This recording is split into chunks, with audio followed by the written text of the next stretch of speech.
This is ASL Season 14's first day of the round of 4. As you can see, it's a Karen versus 나의 레벨은 다르다. Royal 레벨 versus Soulkey. 하식스와 함께하는 ASL 시즌 14 대망의 4강 경기로 And once again, we're back with the ASL Season14 round of 4 match 4. Match 1. This is going to be Royal versus Soulkey. Best of 7 series. And we have 4 players left of this semifinal. Royal, Soulkey. I forgot other two, Rush and Hero on the other bracket, other side of the bracket. And this is MTV Hyun. She is summarizing what was happening from. I guess we will be taking a look at this key point of these two players. Soulkey made it into this ASL round of 24 from the wild card, taking down Rush 2-0. We can get to see Royal made it out of the round of 24. A second player who made it out of the group C in the round of 24. Soulkey made it out of the group in the first player. And round of 16, Royal made it out of the group in the first player. Soulkey survived in the group, one of the last group in the group C. Second player in that time, round of 16. And round of 8, we can get to see Royal took down Shine 3-0. And Soulkey showed some amazing and also aggressive playstyle against Bisu. And he also made it into semifinal here with a 3-2 against Bisu. And that was a very interesting game of how amazingly Soulkey do the mind game and also do the macro game whenever he wants to. And we're gonna be taking a look at the information of Royal here. If he makes it into the final stage, it is going to be his new career that he will be in an ASL final stage. And he will be also the 7th Terran who made it into ASL final. We can get to see the list here. Sharp, Flash, C, Last, Light, Rush, and Royal if he makes it into there. And also we're going to be taking a look at Soulkey's information. It is also going to be his first time making it into the ASL final stage if he makes it in. And he will be also the 7th Zerg player who will be making it into this final stage. We can see the list here. Effort, Shine, Hero, Queen, Soma, Larva, and Soulkey if he makes it into the final this time. And we are also going to be taking a look at here players of prediction. Shine, Bisu, Light, Queen, Mini, and Action are expecting Soulkey to be winning of this best of 7 series. So it's pretty much about even, I would say, because I see 6 blue color and 6 teal color of that 12 players who are predicting of this match. And we're also going to be taking a look at this Africa TV esports page winners prediction. 49% of the people are expecting Royal going to be winning of this best of 7 series, and 51% are rooting for Soulkey as well. So that is going to be a very intense game. I'm going to be assuming. And also, we also have to be talking about the sponsorship of this ASL Hot 6.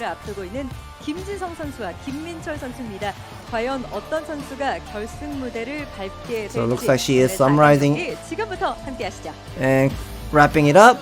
We'll be going into maybe the players pre-interview.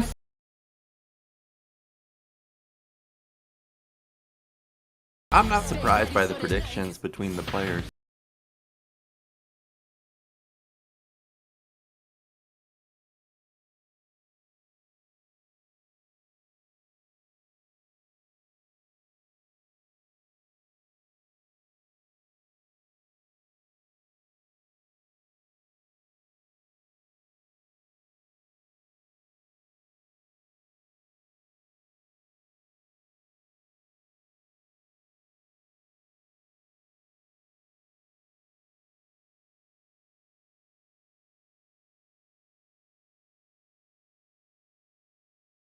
The caster park pretty much shouting out Royal to come up to the stage, and I cannot hear his sound, so we might have to switch over to the Africa stream. Yeah, I'll open up the Africa stream just in case to hear them or not.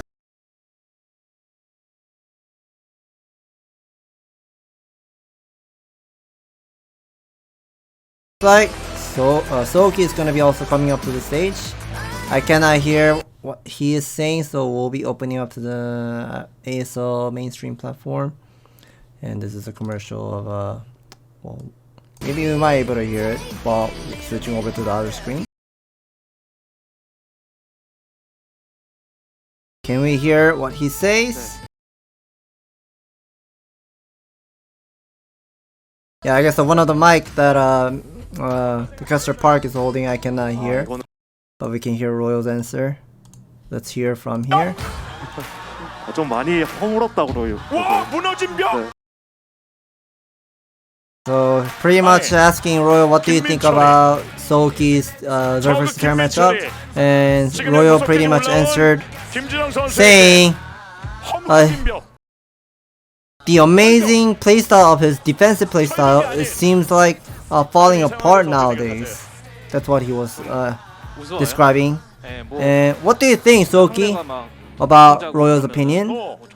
And he thinks that's somewhat ridiculous response from him. He will admit if he gets out of this best of 7. But if he also has to talk about Royal, he thinks Royal is somewhat despicable playstyle, despicable person who likes to do some type of cheese, some type of random playstyle that it's very hard to predict. And Royal is saying he played against Soulkey in a total 9 games ultimate battle. He tried all kinds of playstyle, and why couldn't you hold up? And Soulkey's answering, you're living in the past. Now this is 2022. This is 2022 September. You have to move on. I have to be. He's pretty much saying he has to move on. And he's talking about Royal's 10 winning streak. It's about time to lose that winning streak. He will be cutting off that winning streak today. And Soulkey, you're the one of the Zerg player who's amazingly good at Zerg vs Terra matchup, defensive play style. And what do you think about today's match? So Soulkey saying today, or pretty much in his life, of his entire life, it is going to be his high chance that he's going to be making the final stage. And Royal is also talking about the past. In the past, in the Kespa era, like in 2012, Royal, he agrees that Soulkey was an amazing Zerg player, and Royal was pretty much a rookie player that time, and he was not that great. But 2021, 2022, he kind of thinks Soulkey is not that strong anymore. So he was the best. Royal's pretty much describing Soulkey was the best Zerg in the past in 2012, but not in 2022.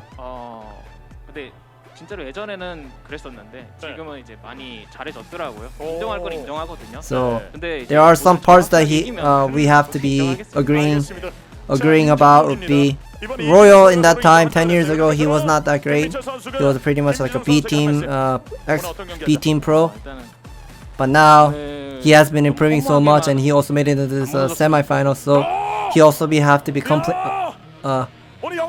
complimenting of his skill. And so Royal is saying that he's gonna be keeping up this winning streak and showing some great and amazing TVZ matchup today.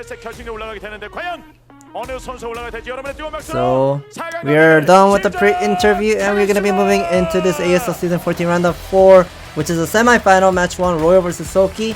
They are gonna go back to their seat and get ready, and we'll be switching over to the clean feed, and of course the clean feed is somewhat has some delay.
I think I did.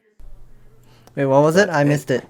I think I saw on that one of the stats that appeared on the highlights that it said that Royal had an 87% win rate versus Zerg. There was 87.5 something percent on the screen. Yeah, I wasn't paying attention. I wasn't paying attention of the highlight scene, but yes, Royal is one of the Terran player who has the highest win rate in the Terran versus Zerg matchup here, and like he said in the pre-interview, he has a 10 winning streak there. So I believe I think that's gonna be I think the highlight scene that you have seen, the number probably that his winning streak of the win rate, I think. Okay, well, a lot of people ask about getting tickets to ASL on Team Liquid. I've seen a few people mentioning, can I watch ASL? Can I watch GSL? Well, it looks like this is how you would get to the stadium. Yes, they are. Yeah, you have to go to this Sangam Africa TV Coliseum studio there. Pretty much describing, also giving some information how you can get into there. Take line 6 and exit number 9, and somehow you can get into there. And we're gonna be taking a look at this round of 8 bracket, Royal versus Soulkey of this semi-final. And the bottom side would be Rush versus Hero, the semi-final here.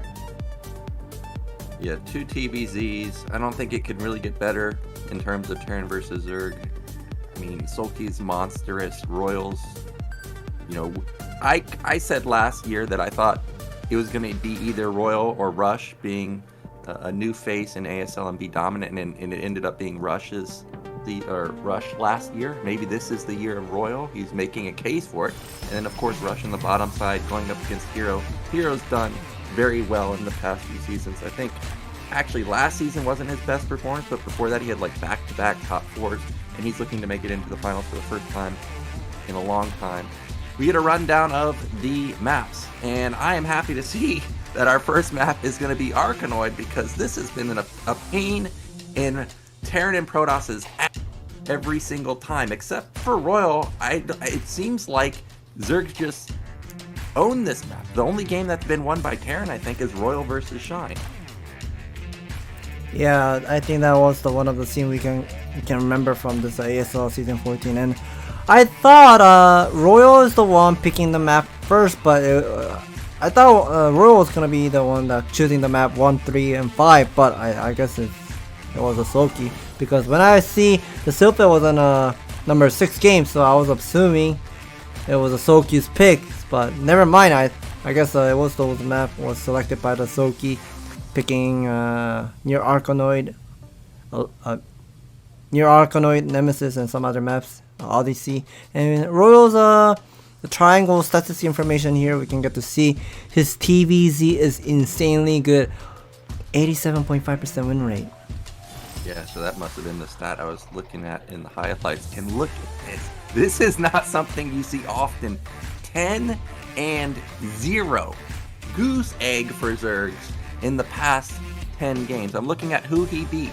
We've got Hero in Season 12, then we've got Gameo, then we've got Miso, Action, Hero again, and then we've got Shine. So, looks like Royals even got Hero's number in the bottom side. If Hero comes out of the bottom side of the bracket and goes into the finals versus Royal, there's a 4-game winning streak for Royal versus Hero. This guy is amazingly good at their Terran versus Zerg matchup, and I feel like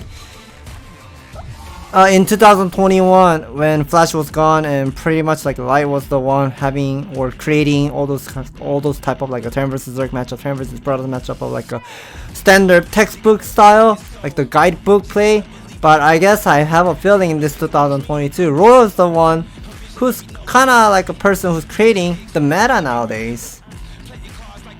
Yeah, he's got all types of builds. Every time I turn on his screen, it's a different build. Like, there will be the eBay opener, a standard opener. Then there will be Valkyrie games. Then you'll have a game like he already showed in ASL versus Hero, where he went for the 888. He literally uses everything. Yeah, that was one of the disgusting games I have to remember. And we're also taking a look at this Soulkey's recent 10 games against Terran. Season 10 against Sock, and Season 11 wildcard. That was Rush, but 2-1 he lost. And season 12, he beat Rush once again in the Group D, 2-0. And Mong there. Oh yeah, Mong on the Vermeer, 40-minute long of the Terran vs Zerg match. Valkyrie sees tank pressure into late max switch, and that was one of the memorable games from the previous season. Yeah, anybody out there that has not seen that game, if there's one game to watch from last season, that is the game. That game is absolutely wild. Mong played out of his mind. There were moments where I was thinking, damn, it can't get any better. And then somehow Soulkey just ended up getting the victory. It was crazy macro play. And Royals information here of this ASL Season 14 match list. He lost against Sharp one game. I think that's what it was pretty much describing. And Miso, Sharp, Action, Hero, and Shine. And so he has total 8 wins, 1 loss, 88.9% win rate. That's almost 90% win rate. Yeah, and that also, I wasn't aware that Royal just pretty much avoided Protoss the entire season, and then playing Sharp only one time. I mean, that means he's played 80% of his games or so only versus Zerg. And Soulkey's information of the ASL Season 14. Wildcard 2-0. Yeah, he lost to Russia 2-0 in the wildcard, and then he made it into round of 24 throughout the ASL qualifier. He beat Tashik and then Sak, but then lost to Queen in the first game in the round of 16, but then took down Soma 2-1, 2-0 against Queen, and then he took down Beast 3-2 there. And here are those Charwa University, CW University teammates are here to root for Royal, and this is NSU fans.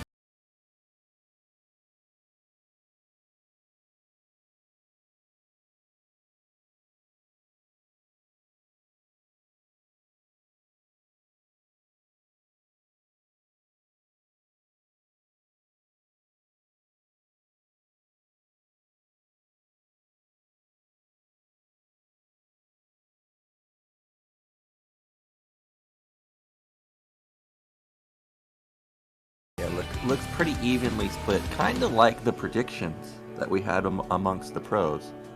What was it? It was 6-6. The pros were really a 50-50 split among who they thought were going to win. But you know, there's only one prediction that mattered, and I remember the prediction. It was Snow's prediction.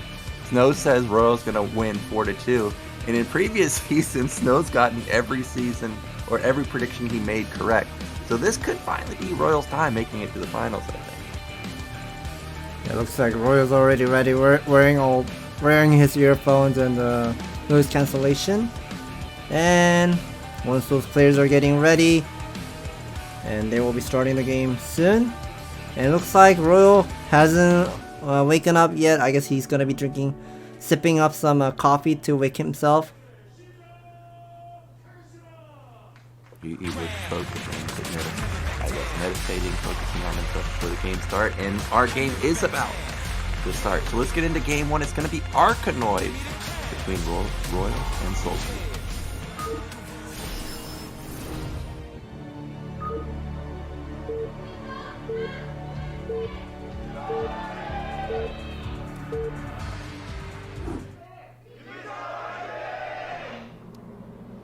And in the top left, this season's Zerg killer, it is Royal. And in the bottom right are pink Zerg looking to topple our Zerg killer. It is Soulkey.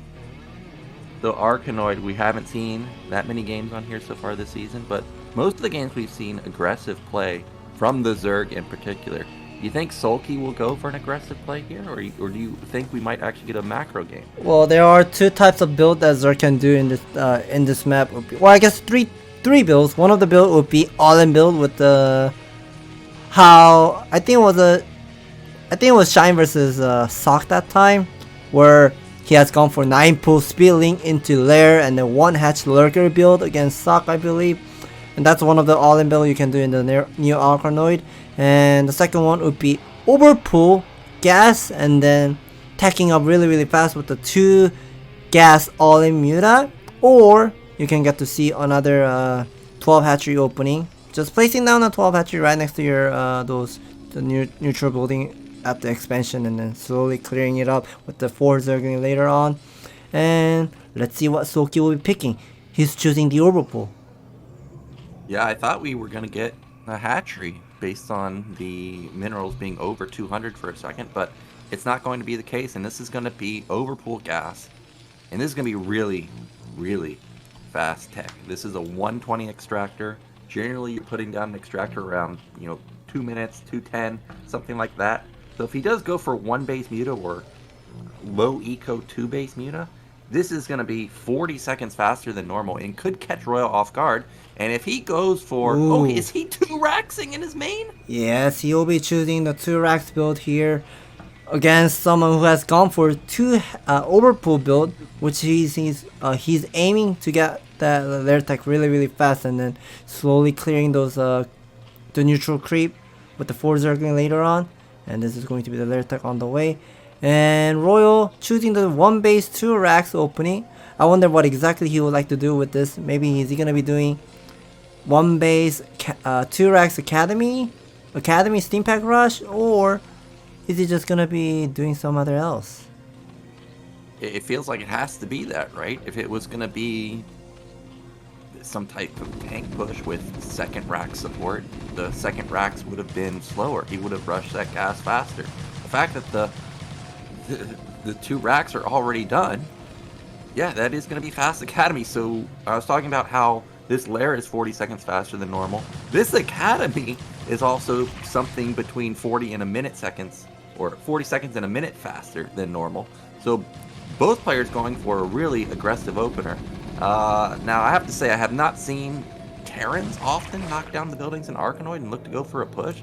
So I don't know how much DPS or how quickly he'll be able to get out onto the map compared to something like 6 or 8 lings. Well, one of the things that I can remember from the 1 or 2 months ago, where Hia has gone for those, what was it called, 2 racks academy rush against JD, where JD has gone for 12 hatchery into mass Zergling into Muta follow-up, and he ended up dying because of those bottom right corner, the supply depot placement were just having such a big problem for him to defend those JD's Muta micro that time.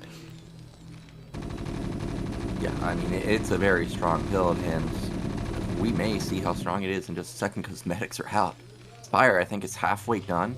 Now, the big dilemma for Royal right now is he has not spotted the Overlord, so he has no idea. Okay, and he gets lucky, and he scans bottom right. And actually, these Marines are out into the map pretty quickly, but you got to remember, there's still, I think, 2 more layers of destructible buildings to get through.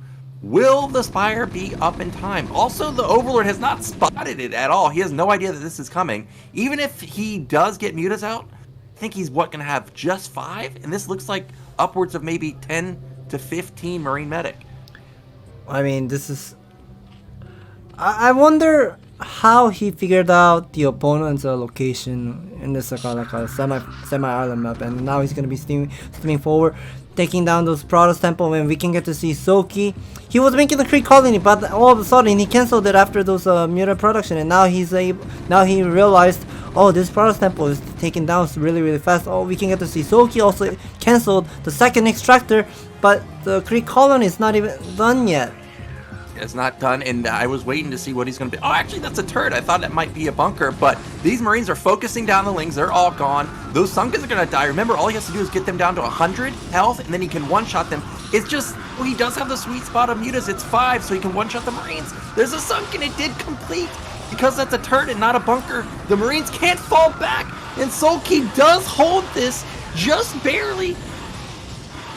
He managed to hold off this all-in or semi-all-in, but I think he lost quite a lot of drone there. I mean, he sacrificed those 2 drones for the Creek Sunken colony, and most of the Mutas are kind of wounded here, so he won't be able to pressure Royal that much. But I think the next follow-up that Royal will be doing will be something like a 2 racks factory or 3 racks factory, I don't see factory yet, but he's gonna be placing down those missile turret here. Yeah, it's going to be a factory, but I'm looking at how gas-starved Royal is. It seems like he might have pulled off of gas, because he has almost no gas available to him.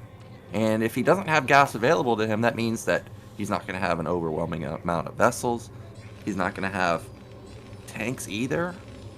This is going to take him a long time to build up an army that can actually move out onto the map. Now, he gets almost lucky there, taking down one of the mutas that were heavily damaged, but in the end doesn't actually get the kill.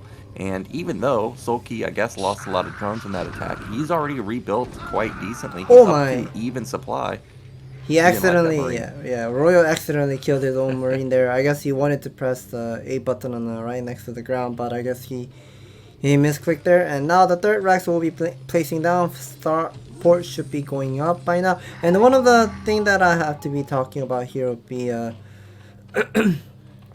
main base has 10 mineral fields, so it's somewhat doable for Royal to make some comeback here with 10 mineral fields with one base.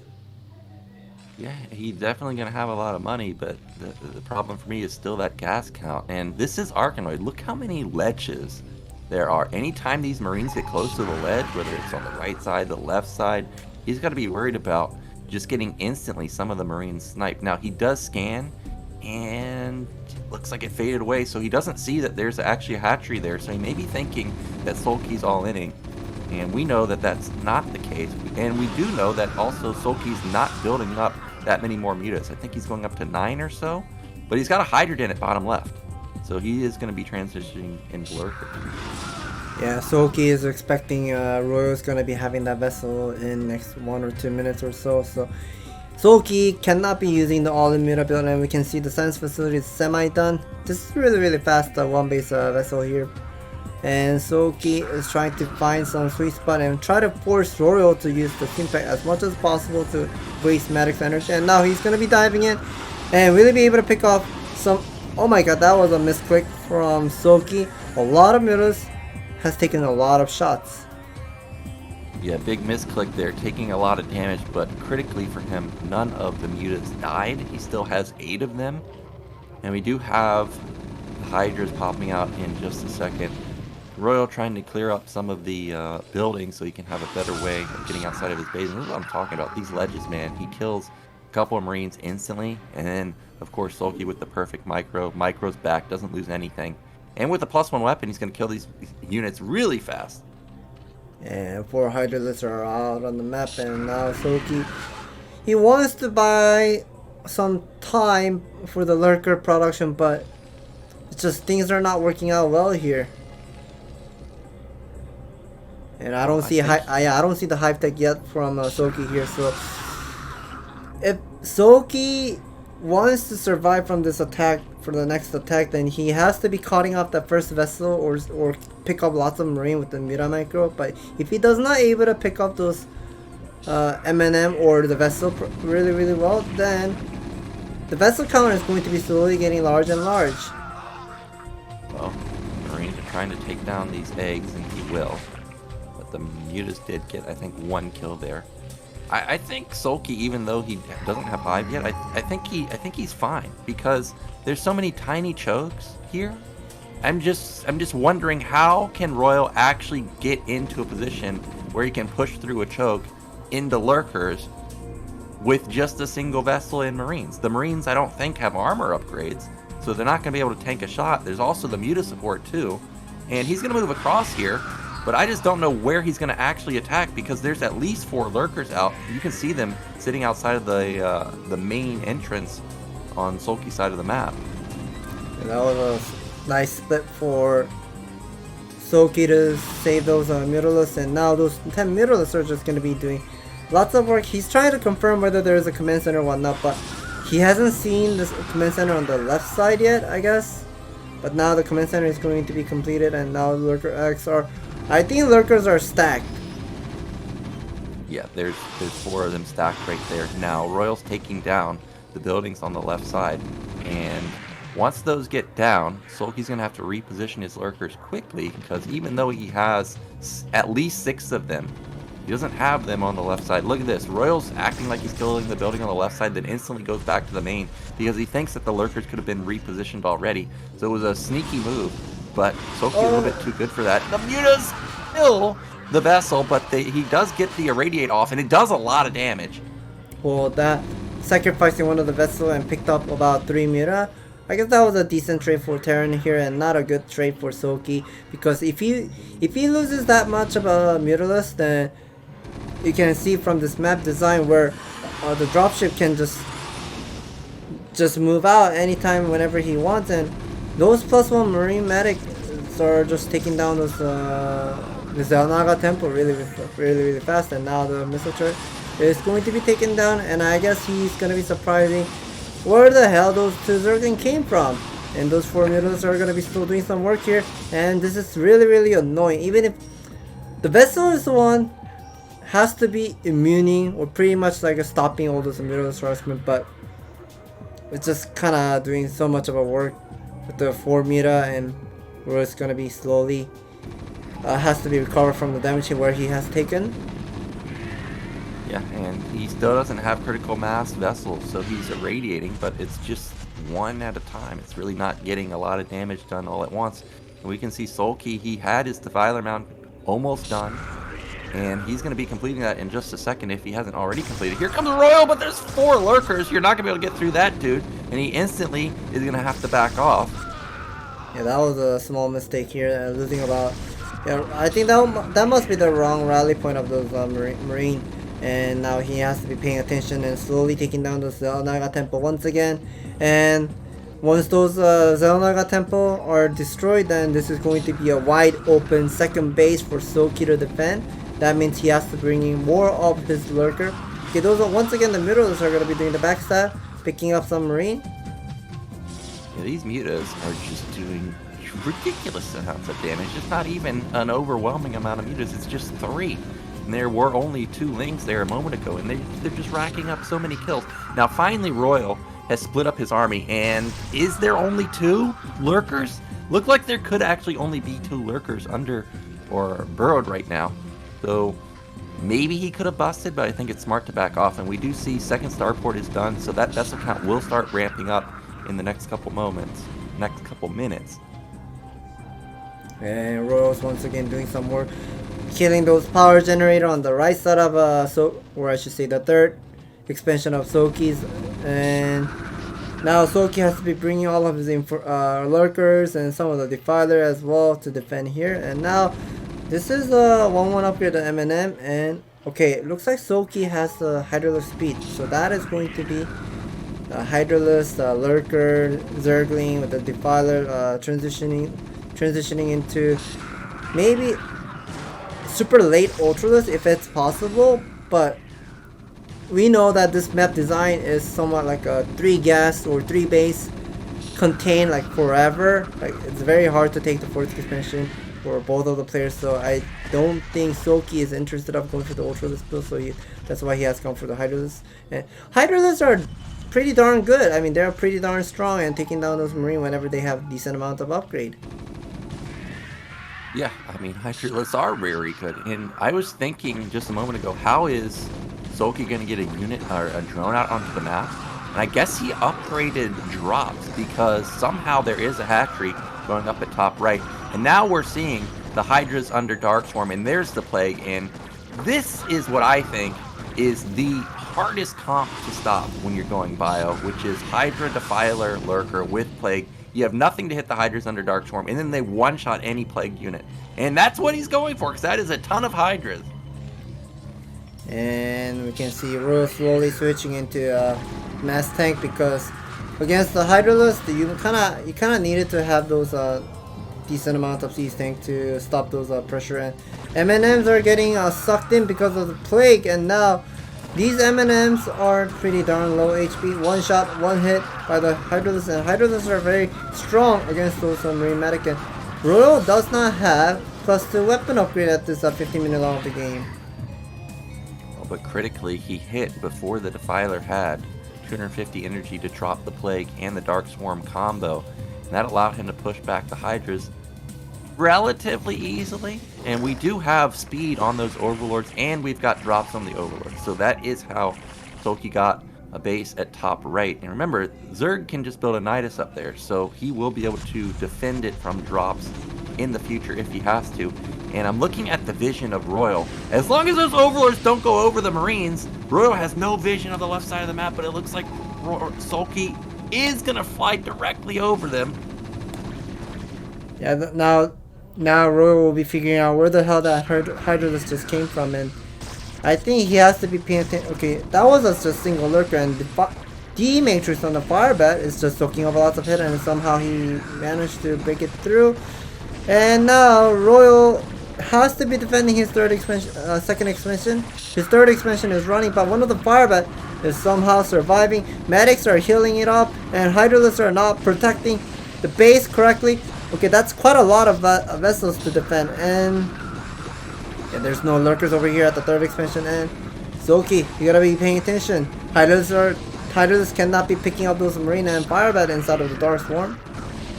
Yeah, and I noticed that the Defilers did not have the energy upgrade. So again, he casts Dark Swarm, but doesn't have the energy to get the Plague off. So these Firebats soaked up all the hits. The Marines take down the hatchery. I guess the bottom left base for Royal kind of gets lifted off, but he's still got the ridiculous vessel count. It's sitting at 5 right now. He's going to irradiate that Defiler. That's going to be knocked down. He still doesn't know about top right, but there's the Nidus. So Soulkey will be able to defend that if a drop comes over there. Maybe he does know because a drop ship is out on the map. And now once again Royal's here at the second expansion. And that's quite a lot of lurkers are being stacked. Gotta be using all those ready one by one. Yeah, the one of the lurker is stacked, so that last one lurker is not going to be spotted. And Royal, you gotta be paying attention. You haven't cleared those lurker yet with the irradiate, and those M&Ms are getting sucked in. And also, your Royal wants to defend or clear up the army at the second expansion, but now I think he's just ran out of the compensation energy. Yeah, I think that's what saved him right there. And we've got another drop. So this time going to top middle. And if he shuts down that base, look at the game timer. It's 18 minutes. That means Royal's, he's got to be mined out in his main or close to being mined out. And he would be not mining. That would allow Soulkey to definitely catch up. And look at top right for Soulkey. He had a huge transfer of drone. So he's got mega eco right there. He's got his third base coming back up. And there goes that drop into the third base. Is there Defiler? There has to be, and there is Defiler Lurker.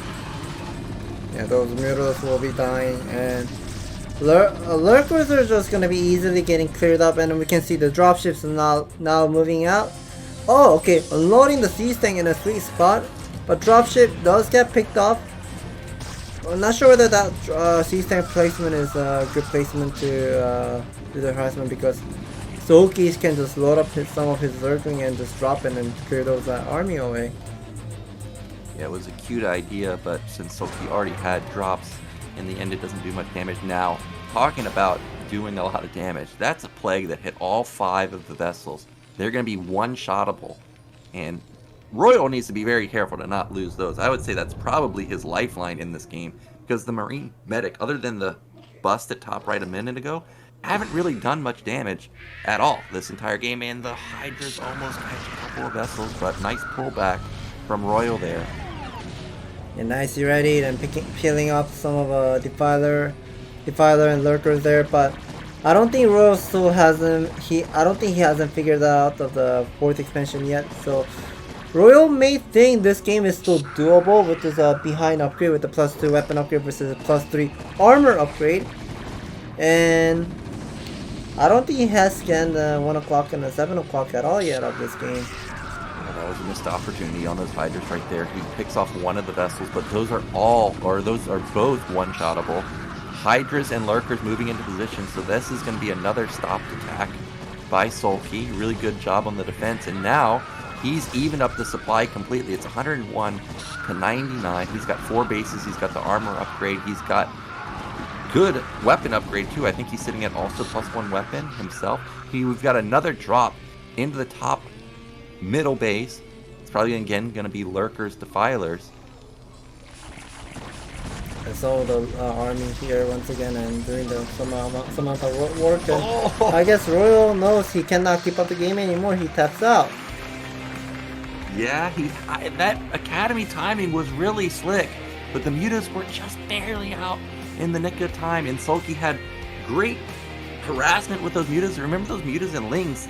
They racked up so many kills, and at the same time, placing his lurkers at the most ideal position to defend the follow-up attack was amazing from Soulkey, and he's going to take game 1, and he's got to be feeling really good because that was his map pick. You definitely don't want to lose on your map, so well done from him. And I think map 2 is going to be Nemesis, if I remember correctly. Yeah, either Nemesis or the Vermeer, I believe, and I wonder what Royal is going to be thinking about that game number 1, because Steam Pack Rush was incredibly amazing. Okay, we're going to be taking a look at this replay of the moment here. Yeah, the Steam Pack Rush was amazing, but one thing that I am curious about would be, why did he overextend and move into those sunken colony? He could have just taken down one of the right side of the creek colony and then moved to the right side and slowly peeling up those spawning pool and an extractor, because the left side of the sunken colony won't be able to protect the spawning pool and an extractor from that far distance. And he also had that one single SCV. Maybe if he put down the bunker on the right side and wait for the range upgrade to be completed, then that extractor would have been just taken down easily. Yeah, he could have just been caught up in the moment where he's like, oh my god, I'm about to kill this guy. So he just goes for it. I agree. I was surprised to see the turret. When the SCV was with the army, I was like, wow, this is amazing. He can put down a bunker. Even if the mutas kill a couple Marines, the bunker's going to get up in time. He can hide in there. But good defense from Soulkey. He goes up 1-0 in the series, which is obviously crucial in any series. We'll be back in just a moment with game 2. It's going to be on Nemesis.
we are back. We're about to get into game 2. 나의 레벨은 다르다 어나더 레벨 하식스와 함께하는 ASL ASL 시즌 14 4강 김지성 선수와 김민철 So that was the ASL Season 14 Round of 4 Semifinal Royal vs Soulkey. We got to see the first game.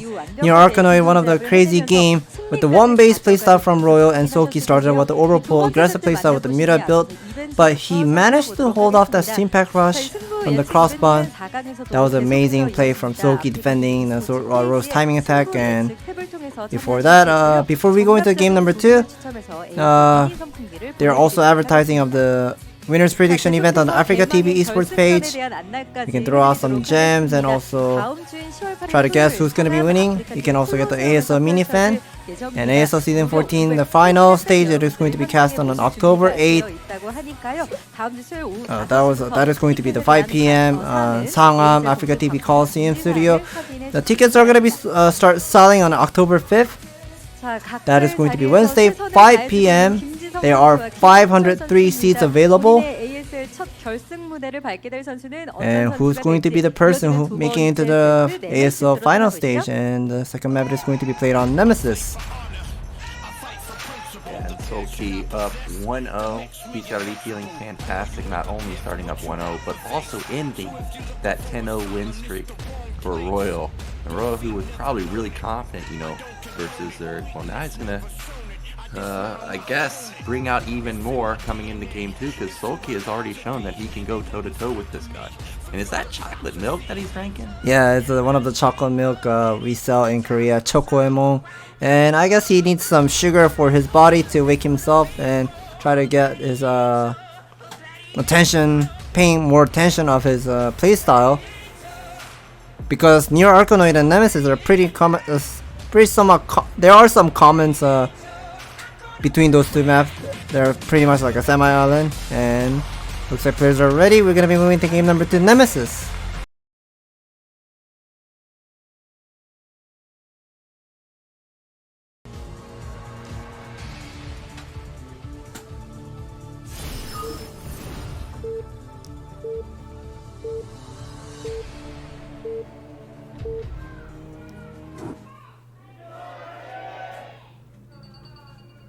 So in the bottom left are Terran, it is Royal, and in the top left are Blue Zerg, it is Soulkey.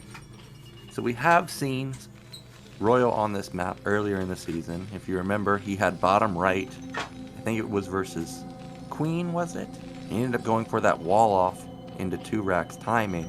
You think we might see something like that again? Oh, against Hero in the round of 16. Oh yes, he did, but there are quite a lot of mind games where you can do in this game Nemesis, where you can do one base playstyle or factory expansion into 2 per wraith, or you can do some type of like an A-Rax opening here and play something like a aggressive playstyle in early stage of the game and start ruining the opponent's optimization.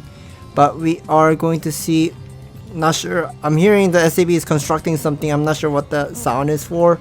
Okay, that is going to be the supply depot, so he's going to be playing something standard here. Yeah, and this is going to be the depot racks, depot wall, probably. And there it goes, the racks is going to be placed right below that. Oh, I thought it was going to be placed right below that depot, but it's going to be eventually. Now, Soulkey's going for something a little bit unstandard here, because that is a super fast scout from him. And I wonder if, now that he sees Royal's bottom left, is he going to go for something like 3 hatch before pool, or what was the purpose of this scout? Because it is really damn fast. Yeah, I didn't notice until you mentioned about this drone scout timing. And whenever I get to see this type of early drone scout, I'm going to be assuming Soulkey, there's a high chance that he might gonna go for 3 hatch playstyle. But this drone micro is just insanely good. Royal has insane APM too, but the precision of Soulkey's APM and then drone micro is just insanely good here. And then SCB is about to fall off. You gotta repair it. Okay, he's gonna be repairing and save it, but the drone shots are amazing. Yeah, but Royal has really good SCV control. He's one of the few players I've seen do moving shots with SCV, which doesn't even make sense to me because the SCVs don't have any range. But the fact that he was able to save that is really, really impressive because he doesn't have any Marine to hold position with. But that drone, I was going to say it is stuck, but I forgot it is Nemesis where he can, I think, get out through the top left side.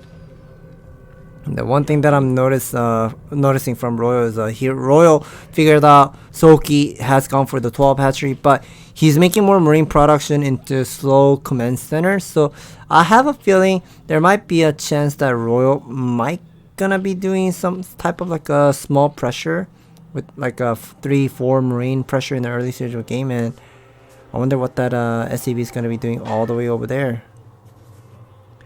Well, there's another SCV out on the map. And I'm sitting here thinking, okay, what's this going to be for? Is he going to try and like push Marines through the eggs? I don't even know if that's something you can do, but double SCV scout, that's quite interesting. I might know what Proxy? that. I might know what that is. Yeah, that is a proxy barracks going to be placed out. There's a one playstyle Royal has shown in the previous game. I don't know whether it was played on the ASL or maybe it's like online spawn final match history, but he has shown something like on a 2-player map on Eclipse where he placed down the second racks at the 3rd expansion and just makes those a couple Marines there and then just or firebat and then kills quite a lot of Marine whenever Zerk goes for super fast 3 base opening playstyle. And I don't think Soulkey knows about it. Soulkey wants to make this base isolated. I've never seen Royal do that, so that would be this could be a game-winning move for him if he's able to get up. I would say 2 or 3 Marines, and look at what Soulkey's done. He's killed the assimilators, and I think that means that he can't get any units to the top side through the center of the map, right? So he's not gonna be able to defend it out. I love it. I love that Terran SCV. It's just sending at the. Okay, that Marine was just 1 inch away of getting into the vision. Yeah, I thought he was going to be spotted actually, but not the case. And well, I'm looking at how the creep is spreading out. Where would he actually build the bunker? Okay, I guess he can build it at the bottom side. But Soulkey's like, where the hell did that come from? And at the wrong time, the assimilator just dies, and that means that these drones are completely stuck. Yeah, 1 single firebat, 1 single Marine, and the second Marine has come, and this will be doing quite a lot of damage and forcing Soulkey to place down those 3 creek colony. And at the same time, we know I've seen another 2 racks at the Royals main base, so he's gonna be getting M&M pressure soon. Yeah, he's got stems. That's a dead sunk in there. Oh, look at this. He's just focusing down the ones that have the higher health. Wow. He one-shots the one on the bottom right, and then he one-shots the top side. And Soulkey's just barely maybe going to hold this because he critically gets 2 out of the 4 Marines knocked down. Wow, what a hold from Soulkey, but that was really stellar focus fire from Royal right there to kill 2 out of the 3 Sunkens. Well, I mean, the amount of a mineral that where he spent to do the harassment at the 12 o'clock location, I think it has done quite a lot of damage, and it forced Soulkey to pull some drone to put down the Creek colony at the 12 o'clock, and then pretty much wasted a lot there. And those Zerglings are stuck too. Yeah, and Royal stemming across the map. The Sunkens are not done. They haven't even started yet. The colony's just now completing.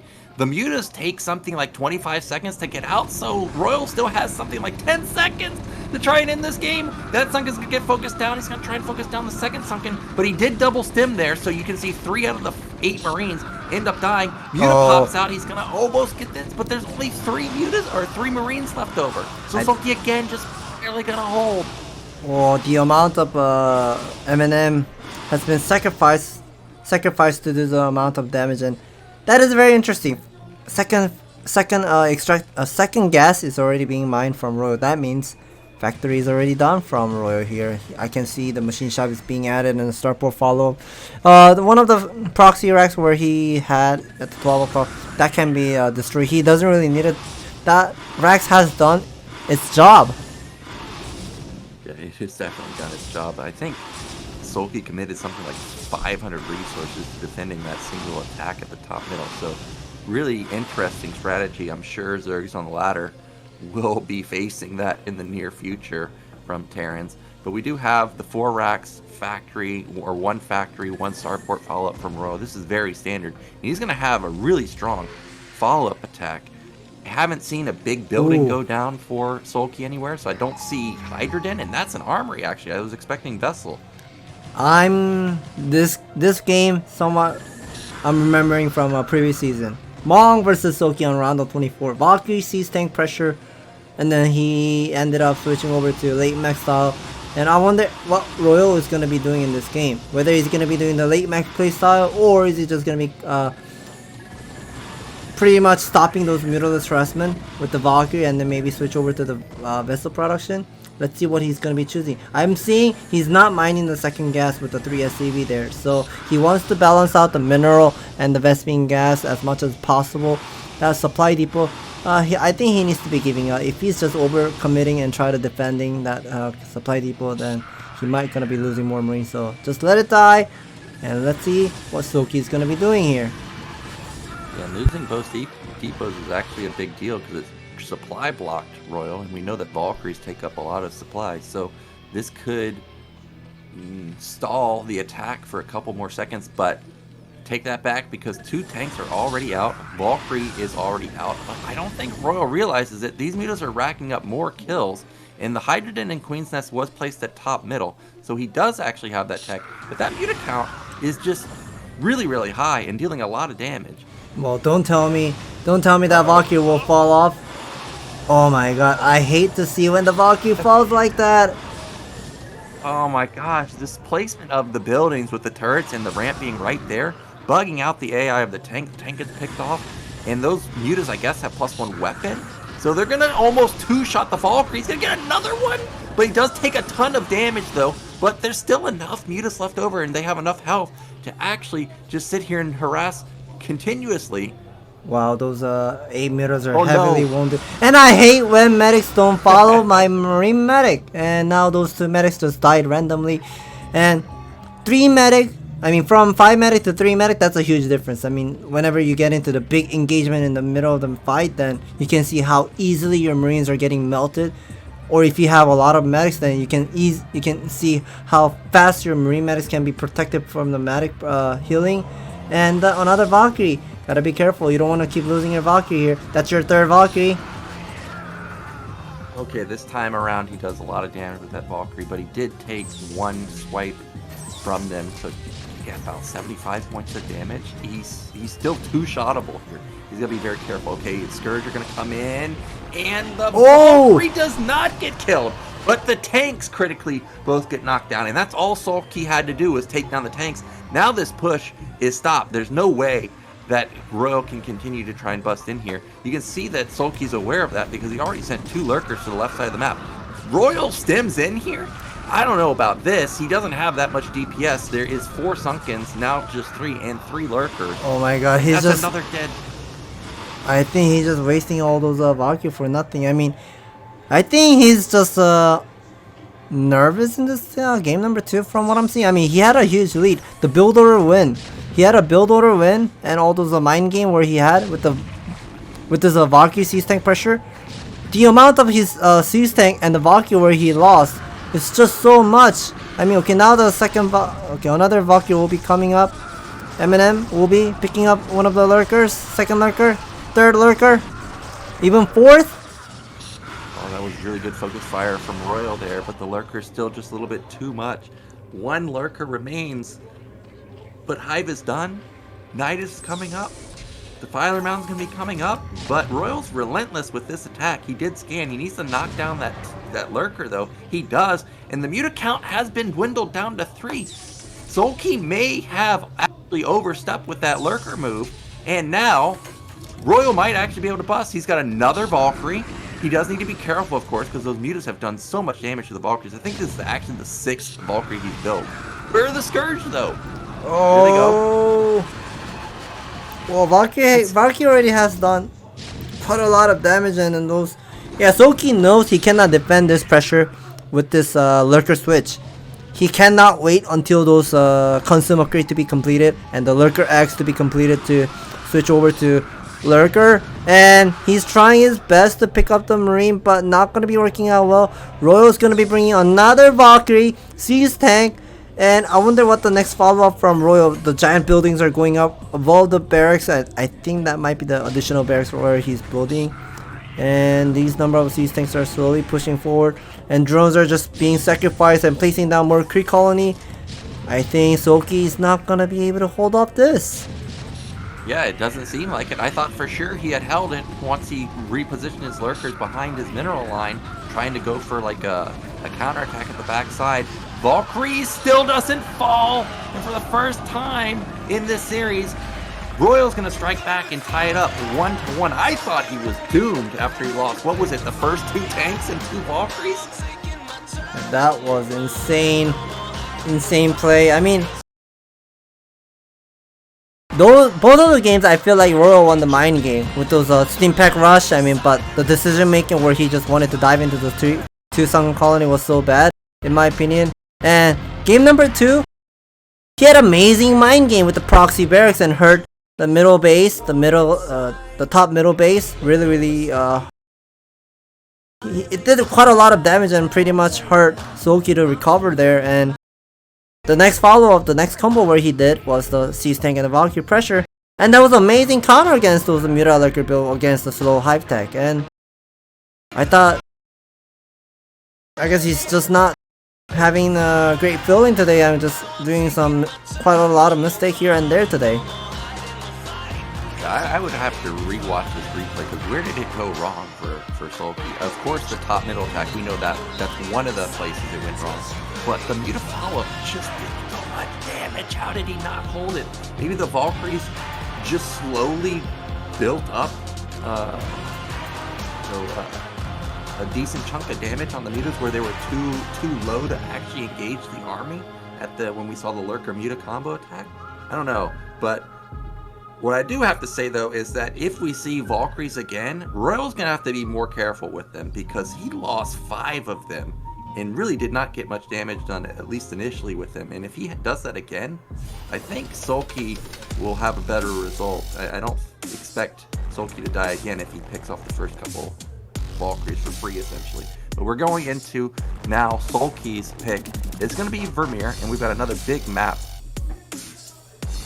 Yeah, Vermeer is one of the big map, and I wonder what exactly both of the players would like to do. But I have a feeling Royal might gonna be going for 10 racks build, or either 10 racks or 8 racks build, in my opinion, because he has done somewhat classic opening on both of the map. Like one base Steam Pack Rush and a Nemesis he did. Just 11 racks, a wall off, and a third map. Maybe he might gonna have some feeling where Soulkey might gonna go for overpull. So he wants to counter against it with the 10 racks. I was also thinking the same thing. I was thinking he was going to be aggro in the beginning and then follow up with something like maybe a factory and keep the pressure up with that. So both you and I both think that this is going to be an aggressive opener from Royal. He is known to be capable of doing aggressive openers, of course, and I wonder if Soulkey will try and blind counter with something like a 9-pool opener, or if he's willing to just put down that 12 hatch again and try and play a big macro game. Yeah, I guess it seems like they're getting the signal whether the players are ready or whatnot. And yeah, lots of fans are here and watching this semi-final here. I think the right side, or yeah, from our point of view, I think the left side is the Royals team, Royals fans, and the right side are the Soulkey's fans. That would make sense to split up the fans for both players, or to each side. Now Vermeer, we saw Soulkey versus Mong last season. That was an amazing game. I wanted to ask you, a couple seasons ago we saw, what was it, Crazy Zerg kind of making a comeback. Is there any new styles that you see these days from either Terran or Zerg that you think we'll be able to see in the next few games? I don't think so. There's not much of a... I don't think any innovation was going on from Zerg's playstyle, but Terran there's quite a lot of things that has been changed. Like eBay, super fast eBay +1 4x is slowly coming back once again. And if you're not doing the +1 4x, then you do 3 racks factory, where JYJ and Royal likes to do, and somehow switching over to Valkyrie switch. And looks like players are ready. Royal versus Soulkey on Vermeer.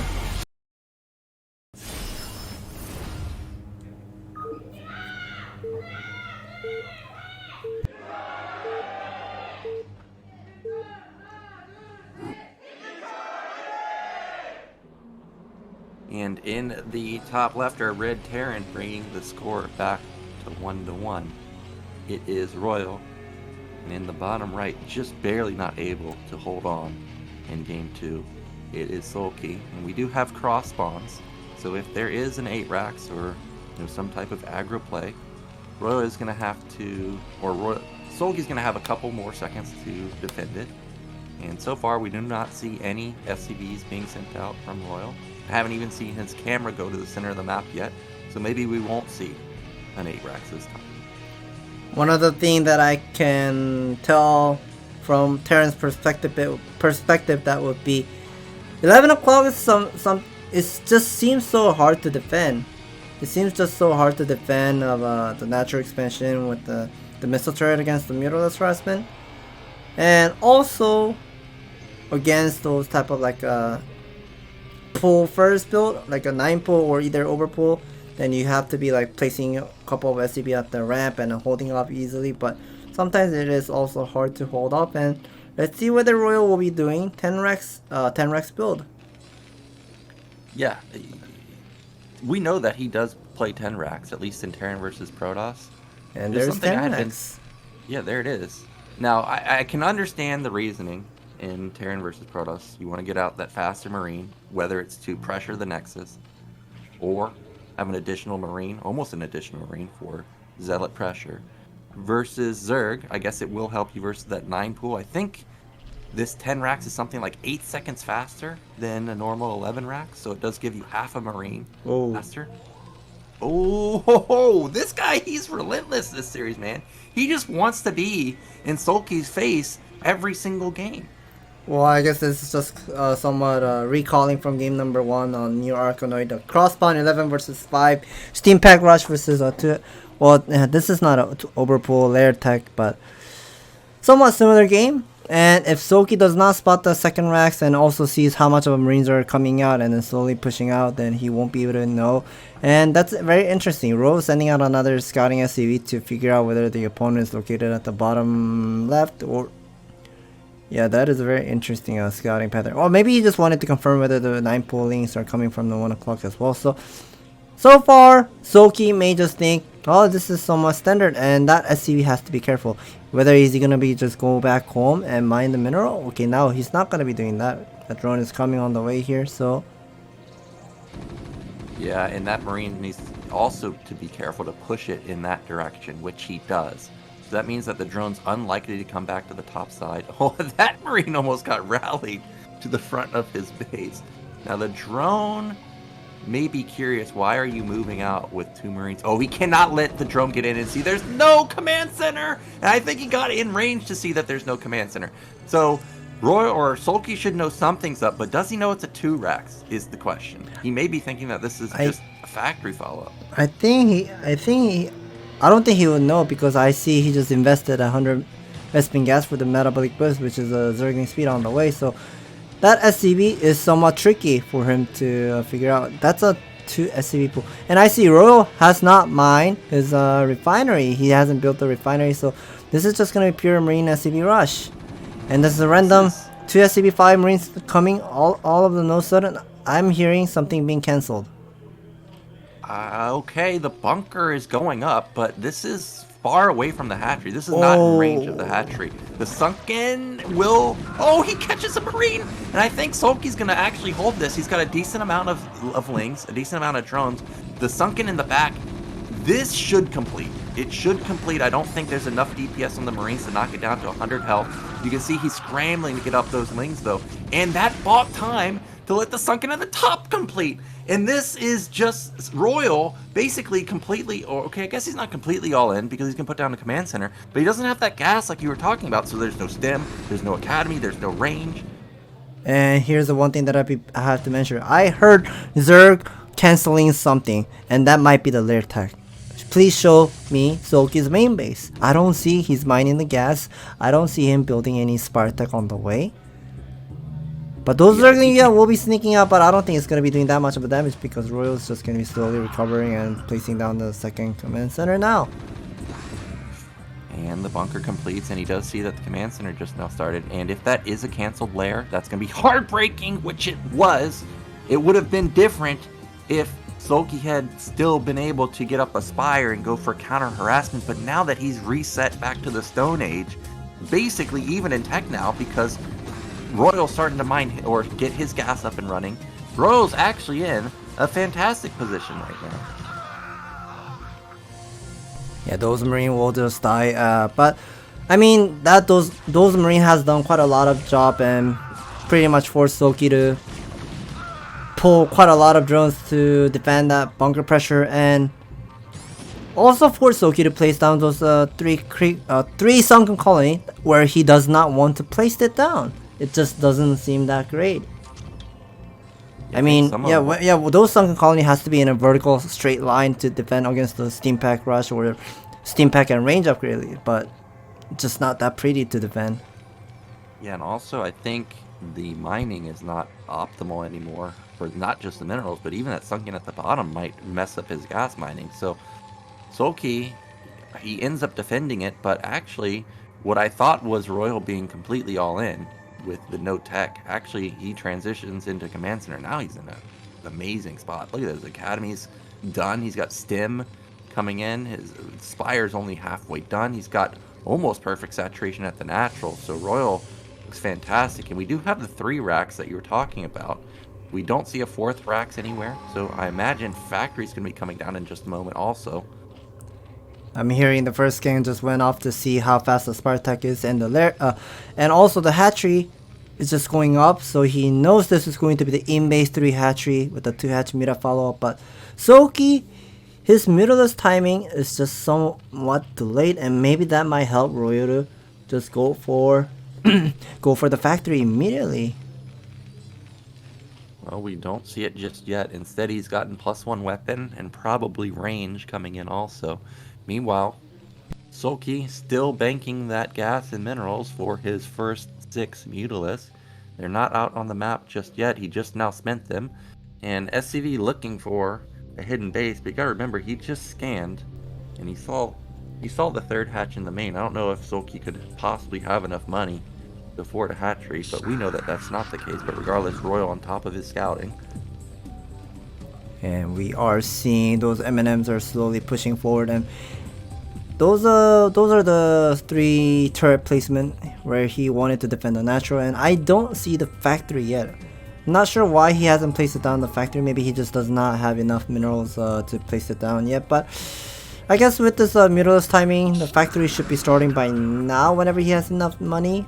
But those M&M forces are just going to be moving towards the left side, and the reinforcement just staying at the upper ramp. And the first Muta is coming in, but they are going to be denied. And he did lose track of the Marines for a second, and because he lost track of them, he ran directly into them, and he ends up losing a Mutilis instantly.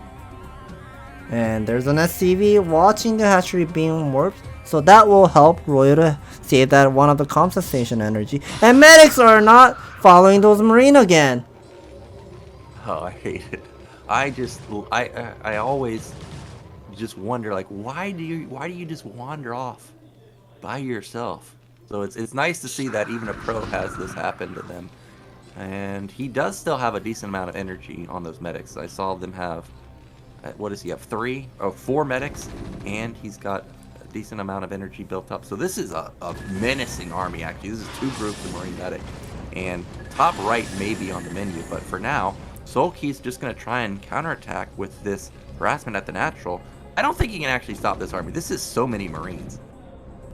Yeah, that's quite a lot of Marine ball slowly pushing it forward, and I guess, okay, I thought Royal was going to be splitting up some of the Marine and send it towards the 1 o'clock, but never mind. And whenever the game goes like this, I know Soulkey is one of the type of player who likes to go for semi all-in with the heavy Mura with the +1, with the mass amount of Zergling, and not even interested of going for the Lurker switch whatsoever. And here are the Mutas are going to go back, and Royal realized those are the heavy Mura Zergling combo where Soulkey does this so much often, and he realized that he has to be splitting up some of his M&M force. Some of the army has to be sent towards the 1 o'clock to kill that base, and some of the amount of M&M has to be coming back home to defend. And those Marines just has been using the Stim Pack from the far distance, and they're out of health.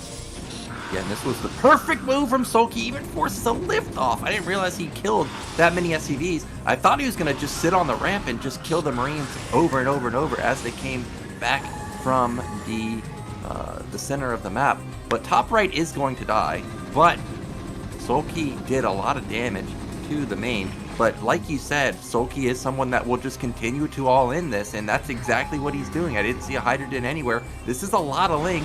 The Mutas probably have +1 weapon or armor, so they're going to be dealing, yeah, they're going to be dealing a lot of damage here. And look at this, he's just picking off so many Marines. I am super worried about those medics energy. Okay, no, those Mutas are just heavily wounded, and now they're just going to be dying into those bunker Marine shot, and I think Royal held this. Yeah, it does look like he's going to hold this. Like you said, the Mutas were way too wounded. I didn't realize they were that wounded. He's now down to just 4 Nicolas, and losing top right means he doesn't have anything to fall back on in terms of economy. Meanwhile, Royal, he's got his double starport, he's got vessels coming out, and remember, that half of the Marine ball is still out on the map, and he's coming back now to try and, you know, make sure that his base is secure. Yeah, Soulkey is one of the players who likes to do this type of like a Muta Zergling semi all-in build, and it was somewhat like a double-edged sword. And yeah, the double-edged sword, it was doing some amount of a great damage, but now this seems like the dead game for Soulkey. He seems like he just lifted up his hand. Rose clapping his hand. Well, even though it didn't work out there for Soulkey, I liked it. It did a lot of damage. I would, again, have to watch a replay. How did the Mutas get so heavily damaged? Should Soulkey have continued it all in there or not? Clearly, we know the answer to that question was no, he should have transitioned, simply because we saw the end result. But regardless, the initial attack looked great. Killed so many SCVs, killed so many Marines. I wonder if he had fallen back and actually cleared top right, how the game would have unfolded. After the initial attack, I mean in the main. In those 3 games we have seen, I feel like Royal has been winning all those best of all those 3 games with the build order win. I mean, those proxy racks in the game number 2, and there's another proxy racks in the game number 3. Just things are just working out well. And in game number 1, also the Stim Pack rush worked out well, but the M&M, the decision making where he wanted to bust those Creek Colony and the turret placement was just not a good placement in my opinion. But I think for Soulkey's fan, and Soulkey has to be thinking to the other side.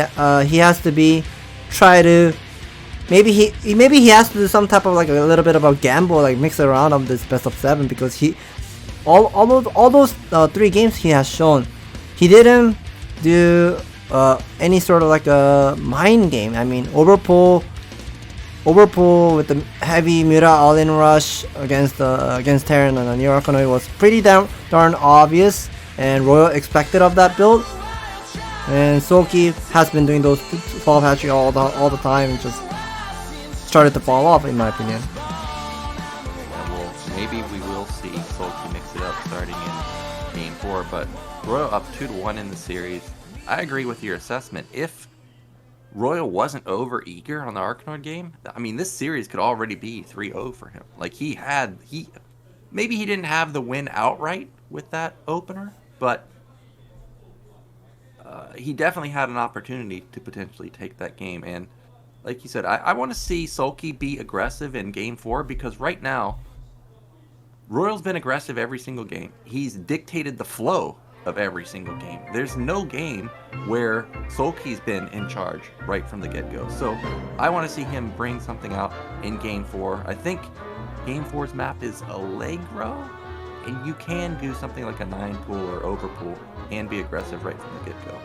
And that was pretty funny how audience was just opening up the can with the one hand, each hand, one hand opening the can. That was pretty funny in my opinion. Because normally it's not that easy to open up the can with one hand. And it looks like they are about to drink this hot six. Of course. Everybody's got a different flavor there, the teal blue and black flavor. And all the casters got black this time around. Cheers! We'll see how fast into the rain chugs. Oh no, maybe not. But we know he loves the hot six, man. Look at it, it's already gone basically. Oh, Caster Lee, he's going hard. He's actually the first one to finish it.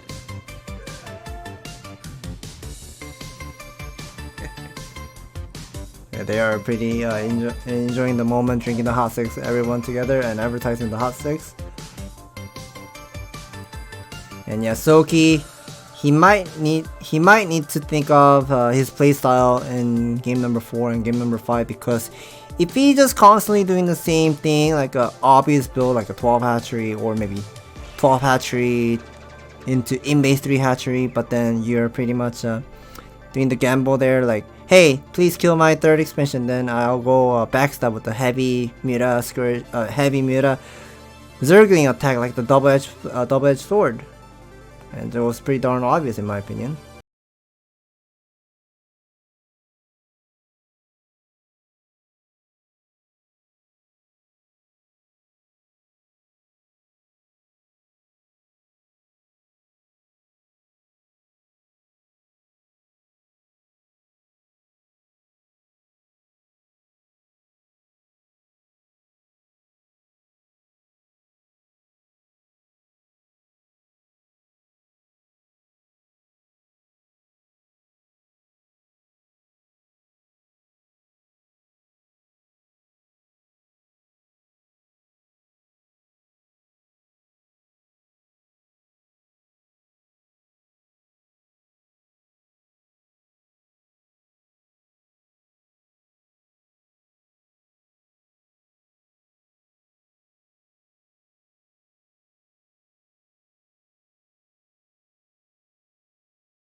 we are back. We're about to get into game 4, which I think is Allegro, and then I think our 5th map is Odyssey. This is a very important map, especially for Soulkey, because if he goes down 3-1, I think it's going to be really tough for him to come back with 3 wins in a row. And of course, the third game where Royal and Soulkey played on the Vermeer. Vermeer map was chosen by Soulkey, and Soulkey didn't play really well because he wasn't expected of the Proxy 2-Rax cheese from Royal from the cross spawn, and it ended up Royal taking the win. And now this is the 4th map has been chosen by Royal, and I think the map was Allegro where you mentioned. And it looks like Soulkey has some eye problem, and he seems like he just trying to wash off something on his eyes or something, and he gotta be keeping up his mind game. So Royal has been pulling out something like a crazy build every single game, and things are just working out. Yeah, and a lot of times when you get into best of 3, best of 5 series, once people start being aggressive, they continue to be aggressive. But he's been aggressive 3 times in a row. Can he be aggressive again in game 4? I think actually game 4 is going to be the game where we may finally get just a normal opener from Royal, but he is the type of person that will 8-rack. Doesn't matter if he's been aggressive in previous games. Let's find out. Game 4 starting right now.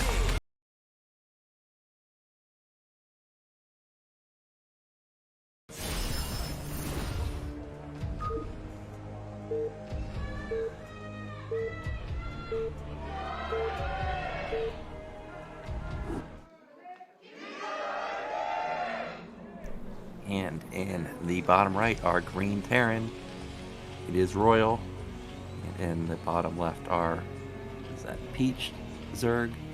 It is Soulkey. And luckily for Soulkey, I can already see that Overlord going in the correct direction. And Royal got, in my opinion, maybe the best spawn on Allegro, because he can go for that wall like we've already seen him go for on Nemesis.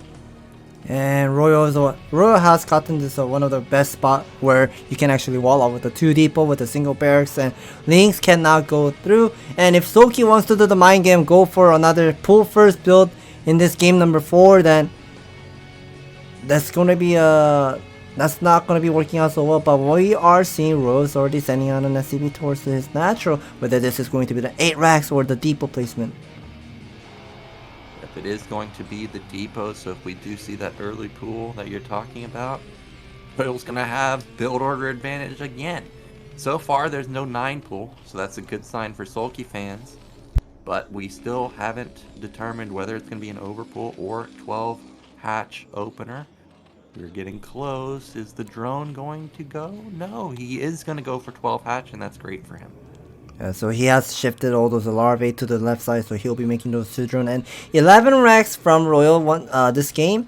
So instead of doing the from previous game, he has shown us the 10 racks build from the game number 3, but this time he's just gonna be doing normal 11 racks, placing it down at the natural and having a full wall later on. It looks like this is going to be the 12th scout, whether it is going to be going towards to the 7 o'clock or the 1 o'clock. So he's going to be finding out Soulkey first. So this is going to be a very good scout from Royal and getting lots of intel whether this is going to be a 3 hatch opening or 2 hatch opening from Soulkey.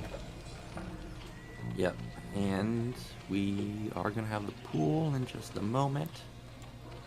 And Soulkey's going to confirm that natural, of course, and all he's really looking for with that Overlord is command center timing.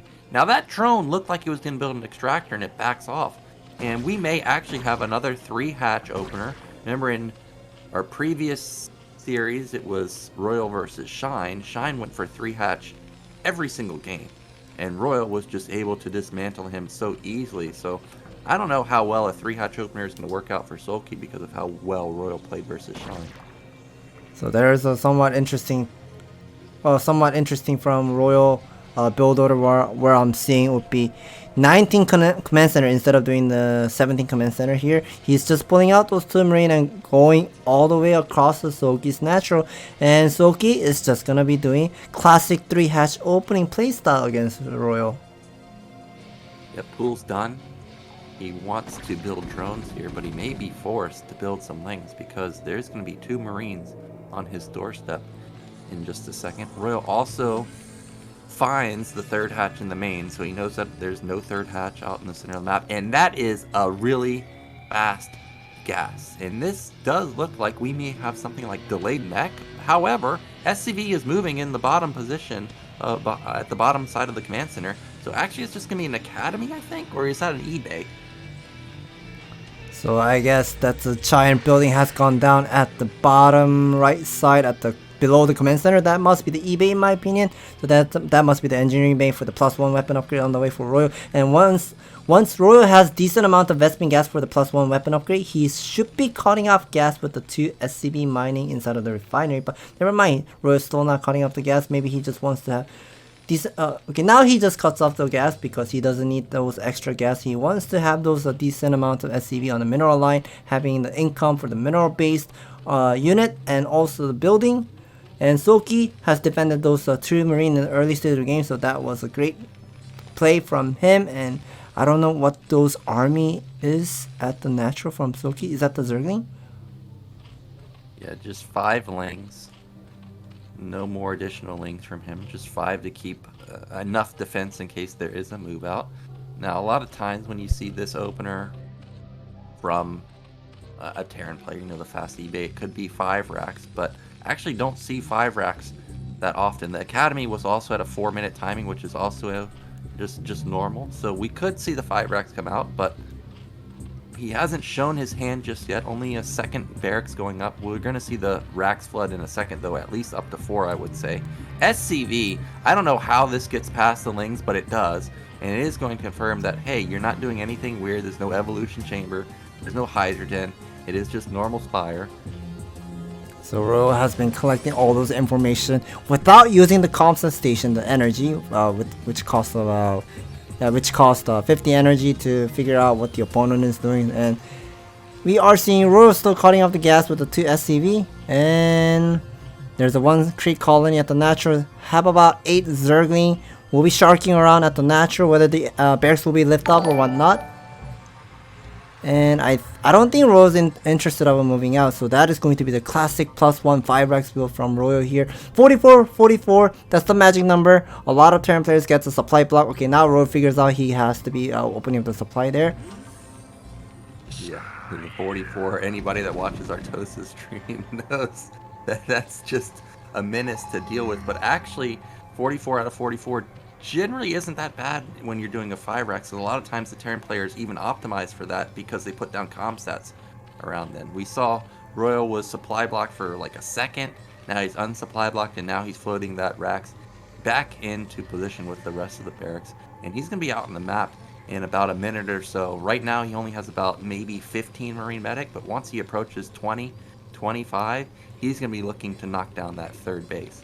And look at that Vespin gas where he's just cutting off and balancing out those mineral and the Vespin gas really well. And now those are the 9 minerals are going to be flying towards the Royal's natural. Are the missile turrets being completed? And I think the answer is yes. Those 3 missile turrets are done, but whether Soulkey is just going to be breaking one of the missile turrets or not. Okay, picking up those free 2 SCVs. Yeah, I'd like to get a look in the main. Does he have any turrets there? Because when you're 5 racksing, you want all your money going into the Marines. You only want to build turrets in locations that you know the mutas are going to be at in the early stages. That allows you to get your factory up faster, allows you to have more units in general. And it looks like he does have some turrets in his main, and he's built 4 turrets at his natural. So that's a big investment. However, the Marines are now out of vision again, and when you're in the dark as Zerg, you've got to be careful. Here are some of the pro and con part of the 5 o'clock natural would be, once the opponent is at the 7 o'clock, those 11 meters will be doing quite a lot of job and picking up those 2 medics once again, and the supply depot will be just easily being taken down easily for Soulkey and Royal. He needs to make some decision making. He has been scanning off to figure out what exactly Soulkey intends to do, and he doesn't have the 3rd expansion yet. Yeah, right now this 5 racks really is not working out for Royal at all. He hasn't been able to get out on the map. I mean, he's still basically on his side of the map. He's only forced out Sunkens. Soulkey's responded with a late hatch, which is fine for him. And Soulkey's setting up for a pincer attack from the backside. I don't know if that's going to actually work out, because you got to remember, these Marines, first off, the count is really high, but also they do have the +1 weapon. Starport's coming in for Royal though, so he's not missing out on his tech at all. Well, thing that we have to know from Royal would be he's just kind of lacking with the Vespene gas that he cannot afford to put down this second starport. Okay, now he does have that second starport, but he's just trying to figure out whether Soulkey has the third expansion or whatnot. Whether he can break it at the ramp, the Lurker X or whatnot. But there are decent amount of Lurker, Sunken Colony at the Lurkers also being morphed at the natural. He does scans at the main and the natural. Lurker X being completed, that means the natural is impossible to break until the science vessel has been made. And now those 10 Mutalists are just going to be finding some sweet spot and targeting on those refinery. And that is going to be doing some decent amount of harassment. Yeah, whether he kills the refinery or not doesn't really matter because you can see 2 out of the 3 SCVs aren't mining there. So it's basically not mining at all. He even picks off, what was that, 3 SCVs with Splash? He picked off a turret with Splash. And these Marines are still kind of just out in no man's land, not really doing much at all. I mean, he's got a lot of them, but he's not attacking any position. These mutas are racking up kill after kill after kill, just being so annoying. Okay, random Mutalists just died at the 6 o'clock, so that wasn't an intention from Soulkey. And now the Defiler Mount is coming up. Nidus Canal should be being added at the natural in next 1 minute or so, connected towards the 11 o'clock, so where he can transfer all those drone. Yeah, there's the Nidus Canal being connected at the 11 o'clock. So this is going to be a timing attack from Royal, skipping the science vessel production. Skipping the science vessel production and then sending that dropship all the way across to 11 o'clock, and that Zergling does not spot that dropship. Yeah, he doesn't spot the dropship and he doesn't spot the units moving to top left. So actually Royal may be able to knock down top left. I can't believe Soulkey has missed this army. It's such a huge army, you would imagine he would have caught some part of it, but he has no idea that this is coming. There's no Scourge up there either. Oh, the drop does finally get spotted. Soulkey needs to get up here ASAP. And Royal actually kind of stalling or kind of not going into the main with the dropship just yet, and that's allowing Soulkey to get into position. Is he gonna drop on top of the Lurkers? I think he wants to break it through. Those drops. Okay, I guess he cannot anymore because those Mutalists are just waiting and sharking around, and the Zerglings are also supporting to protect the three Lurkers. And also, Soulkey has rallied all of his Zergling and the Lurker at the main base, and the Defilers are here. Does he have the Consum upgrade? Does he have the Darkstorm? No, I don't think so. He's trying to. Okay, he will be sniping one of the dropship nicely with one pair of Scourge, but the last dropship is gonna be doing some amount of damage here. That's not a lot of Marine Medic Force, what I'm seeing. Yeah, he's gonna clean it up, and it looked like that drop to top left was a bait to allow the drop into the main to happen, but it was impeccable defense from Soulkey right there to get the Lurkers and Lynx and Scourge in time. However, Royal's continuing to unload at top left, and he's got a lot of army up here. Even though he only has 1 dropship, he's unloaded already twice. Those are Marines that aren't going to die. He's going to get another unload. You mentioned that the Defilers don't have consumed just yet. The Lurker gets popped. Yeah, those one single dropship just constantly elevating those M&M force, and those 10 Muta are doing great amount of work holding that 11 o'clock expansion. And now I can see Royal is starting to fall off because he does not have that science vessel, the number of the science vessel, and also the supply count is just now caught up. Yeah, and look how confident Soulkey is in his position. He's going to take a 4th base off of just a couple Lurkers because he knows that there's no way that this guy can attack him anymore. So this is a really, really good position for Soulkey right now. It's going to be so hard for Royal to recover, but he is taking a 3rd base. He's not all in on this. He may even think about taking mid-right as a 4th base in just a second. And we saw another barracks go down, so this is not going to be a mech switch. It is going to be a bio game. And here are the Mutalists are just going to be sharking around, and whether Royal has the 3rd and 4th expansion. And he confirms there's no 4th command center being placed down. He does confirm there's a 3rd command center, but now the 2 vessels will be irradiating on those single Defiler and single Lurker. But that vessel will fall, and those Mutalists are just doing so much of a damage and harassing that mineral line too. Yeah, he's killed all the Marines. He killed a vessel. Almost got another vessel. But Royal, he's in trouble. He needs to make something happen. He wanted to kill at 4th base, but he can't do that, so he's going to go down to the natural, but the Overlord sees it coming from a mile away. He's got another drop ship, but at the bottom side of Soulkey's base, you can see there's Scourge in position, so that's not going to work out for him.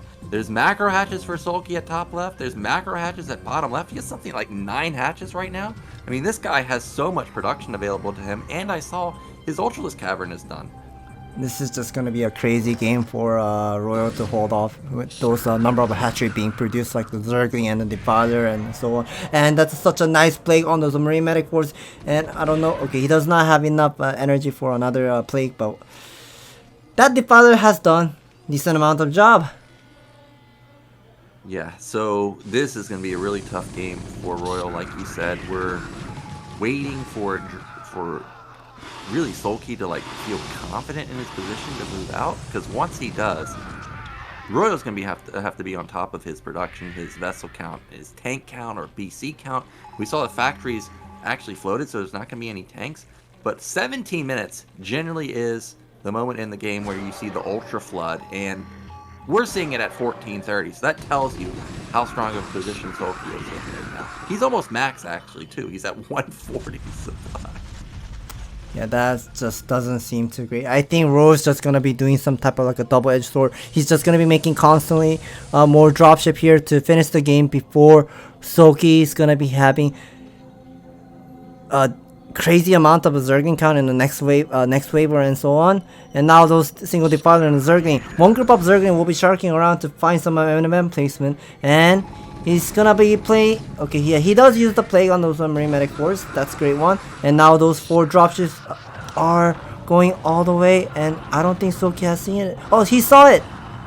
He did see it, and their Scourge right there is gonna instantly send those Scourge to try and pick them off. A good unload from Royal there. Oh my gosh, the Defiler comes in, tries to play the dropships, only gets 1, but still gets a decent chunk of Marine and Medic.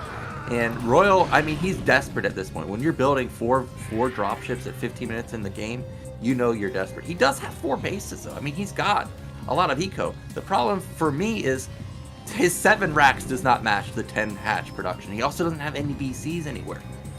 And we can see the armor. Ultralisk has the armor 3 carapace. That means the bonus armor 2 upgrade has been completed. Plus 2 weapon upgrade. Royal does have that upgraded advantage, but with this crazy amount of hatchery and macro from Soulkey, I mean, the supply count is just going up super duper fast. I mean, 180 supply already. That single vessel just died, but I don't think Royal's going to be breaking that 11 o'clock natural here, but the single Ultralists are just going to be doing some work there. And more M&M Force are just crossing all the way to 11 o'clock, but they just have to be running away from those Ultralists. I think the only hope for Royal here is to try and match the production of Zerg, which I don't know how you can do that, because like I said, once 17 minutes kicks in, if Zerg has 4 bases and they've been running for any amount of time, it just feels like they just have endless amount of units, like actually endless. So I only saw 7 racks production for Royal. I don't see any way he can keep up. He's kept his vessel count decently high, but he needs to start irradiating these Ultras and Defilers, and for now, he really hasn't done that much damage with the irradiates. He's going to catch the Defiler, but the Defiler got halfway across the map and still gets a Dark Swarm down. This game has gone for almost 17-minute long. Okay, I was about to mention about the armor 2. When the hell are you going to finish the armor 2 upgrade? And now I guess Soulkey finished that armor 2 upgrade. And that's the Zergling and the Ultralisk flood just came from all the way from the 12 o'clock into 1 o'clock location. And now Royal has to defend multiple location. Yeah, Soulkey almost maxed. Royal at 140. Remember, he still has those drop ships. I think he's just got to go to the main or something. He's got to go for just an attempted killing move, because right now he's getting picked apart by the Dark Swarm and the Defilers. And you can see just the non-stop Ling Ultra Flood. Single Dark Swarm just buys so much time. The vessels, I mean, they've got a decent amount of energy, but not still not an overwhelming amount. And there's the GG. It's just too much. Once Zerg doesn't take much damage and they get 4 bases running, you really got to have everything set up, and Royal just didn't have enough production to match the overwhelming macro. Yeah, whenever Zerg has that much of a Zerg hatchery, it's just so crazy to keep up the supply count and also catch up the supply count that easily. And Royal was playing really well with the mind game, all those 3 games, but game number 4, quite not sure. I mean, +1 5-racks was pretty darn obvious, and I guess Soulkey was just ahead of him with that 3-hatch opening versus +1 5-racks there. And that dropship play also was on Soulkey's head. He managed to hold it really well, and lots of fans are here rooting for Royal and Soulkey. Soulkey is now tied up to 2-2. That's good. Well, if you were in Royal's position there, do you think he should have gone PCs? Do you think he should have gone tanks? Is there really anything he could have done from that point? Or do you think he did what he should have done, which was go drops and vessels? No, I think he just had to constantly go for a dropship playstyle and try to finish the game before Soulkey has 4 gas and with the armor to upgrade, because he just got so much of a harassment done with the 10 middleless at the natural, and he just didn't have enough Vespin gas to produce that much of a vessel production. And now we are going to be moving into game number 5, map Odyssey, 2-player map, and one of the game that I can recall from this game number 5 or Odyssey would be the Proxy ARAX from Royal, and whether he's going to be doing the ARAX or play something else.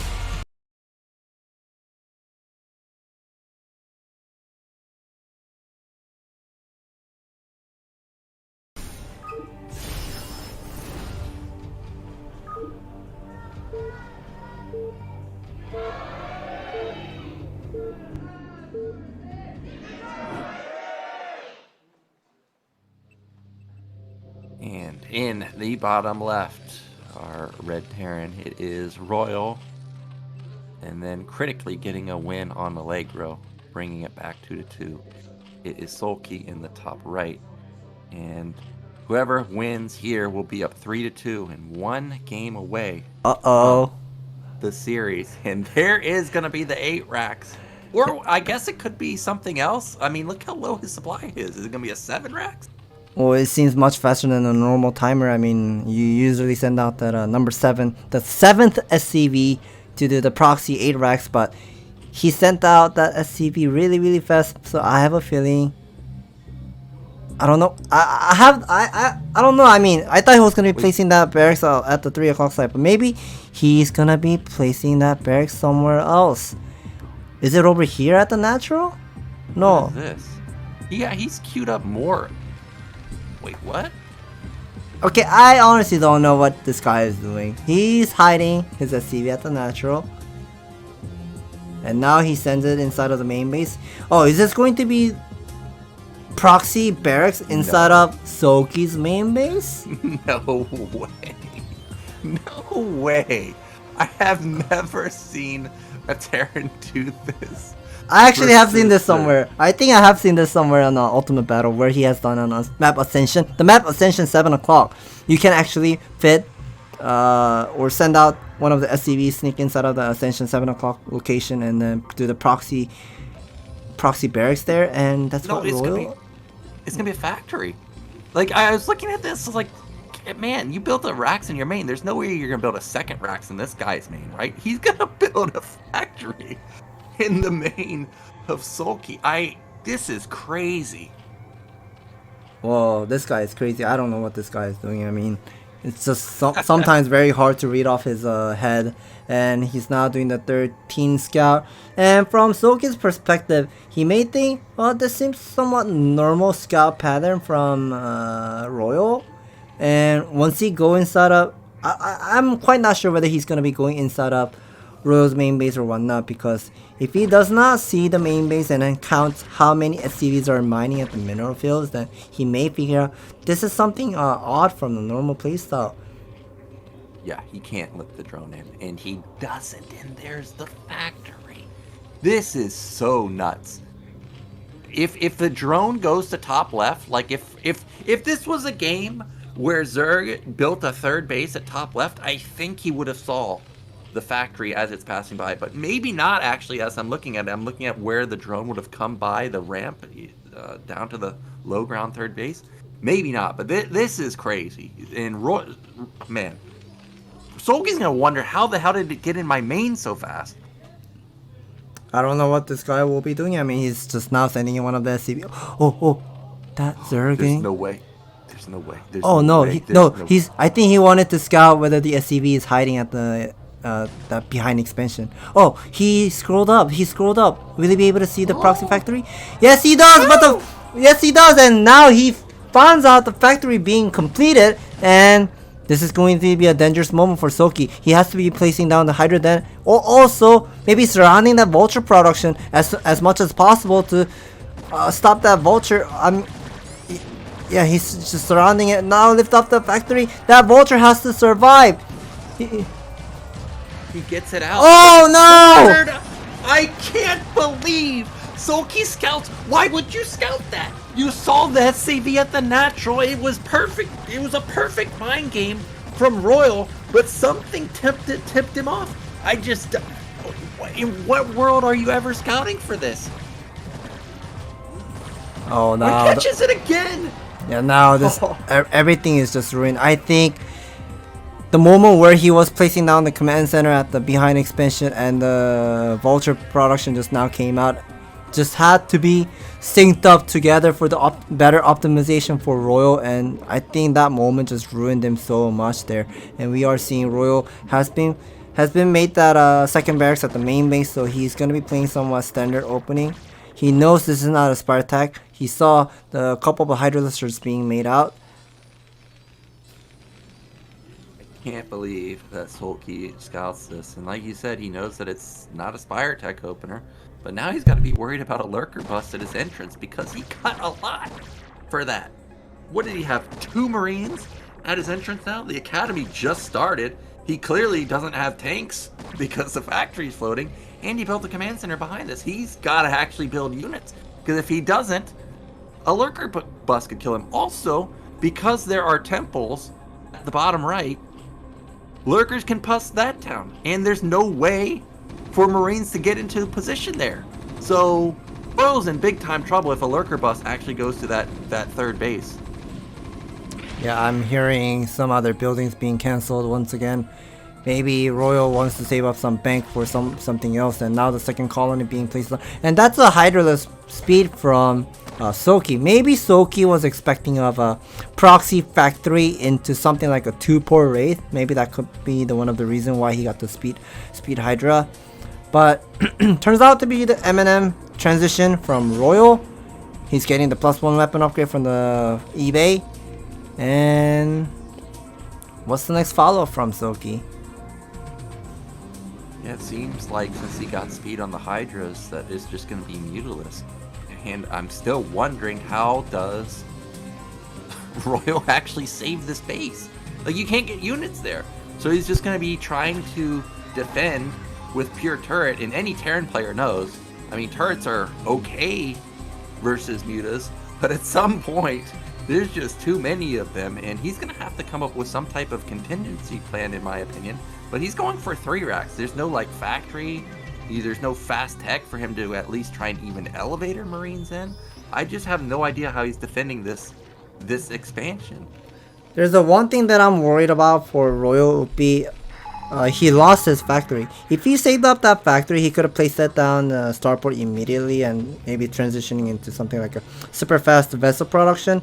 But since he lost the factory, that means he has to rebuild his own factory to attack up all the way to the starport and make the science vessel production. And now here the middle is the turret is not done yet. Finds out the sweet spot, and I don't know what that SCV is doing stuck at the wall there. And now okay, 1 missile turret will be finished at the main. So that is going to be a good news for Royal to defend the main. The Oboler is getting hunt. I think Royal's in another situation where he's got to go for like a Hail Mary attack with this Marine medic force out in the army, out on the map.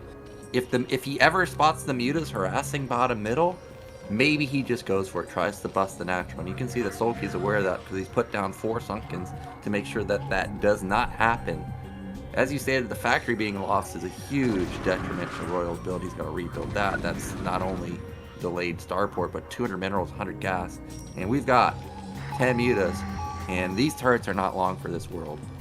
Yeah, those 10 mutas just going to be diving into those 4 missile turret, and we can see Royal Royal is just trying to add up more missile turret and also repairing that missile turret to survive, but also the mutants are pretty much, you know, the splash damage to those next SCV, and they're not going to be healed up by the medic anytime soon, so they're just going to be constantly getting the splash damage and eventually will fall off later on. And now here is the backstab from Royal. He's just bringing more reinforcement.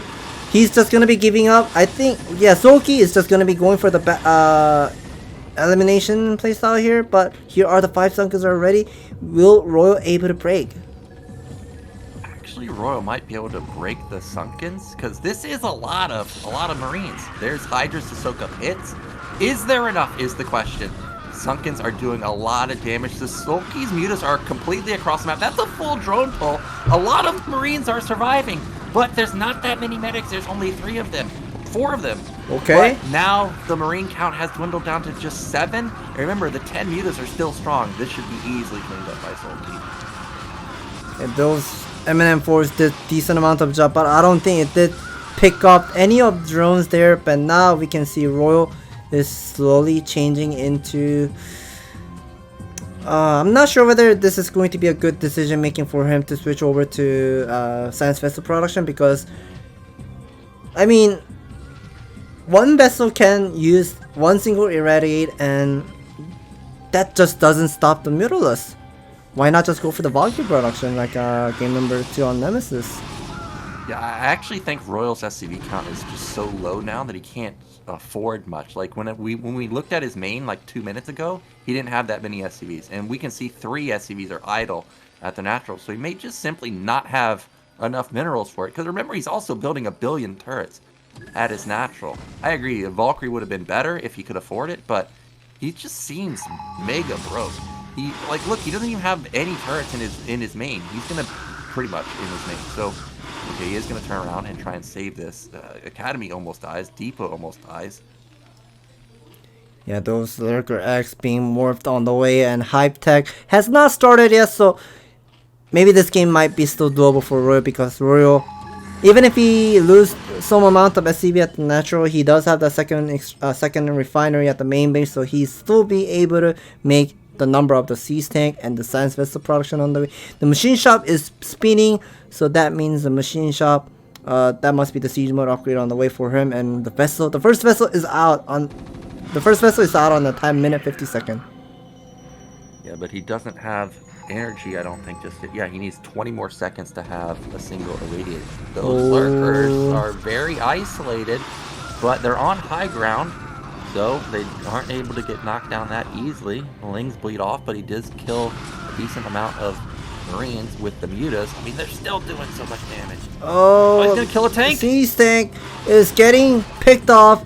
Muta also being picked off, so I'm quite not sure whether this was a great trade for Royal. But once again, the supply count is somewhat even, the deadly even, and now we can see. Oh, here's the one thing that I just remembered. That third expansion right now Soulkey has, he cannot make units from there. Those army cannot be moved out until he makes the Nidus Canal, and he's just pretty much has to hold off this timing attack with the two hatch macro. Yeah, and also I'm getting flashbacks to the Nemesis game. Those mutas look like they're not that well off. Like, it feels like a lot of them are damaged, but he kills the vessel. But we can see that he's trying to rely on the mutas to survive. He's got Greater Spire coming in, but he just needs to buy some more time. That's a lot of Marines. I can't believe what we're seeing here. Royal might actually be able to bust through. And the 1-1 upgrade is decent. A decent amount of upgrade to compete and fight against those number of lurker and the Mutulus. And medics should not be betraying once again, and those are the bait. Those are the 3 lurkers are trying to buy some time as much as possible. And those siege tank needs to survive. Gotta be protected.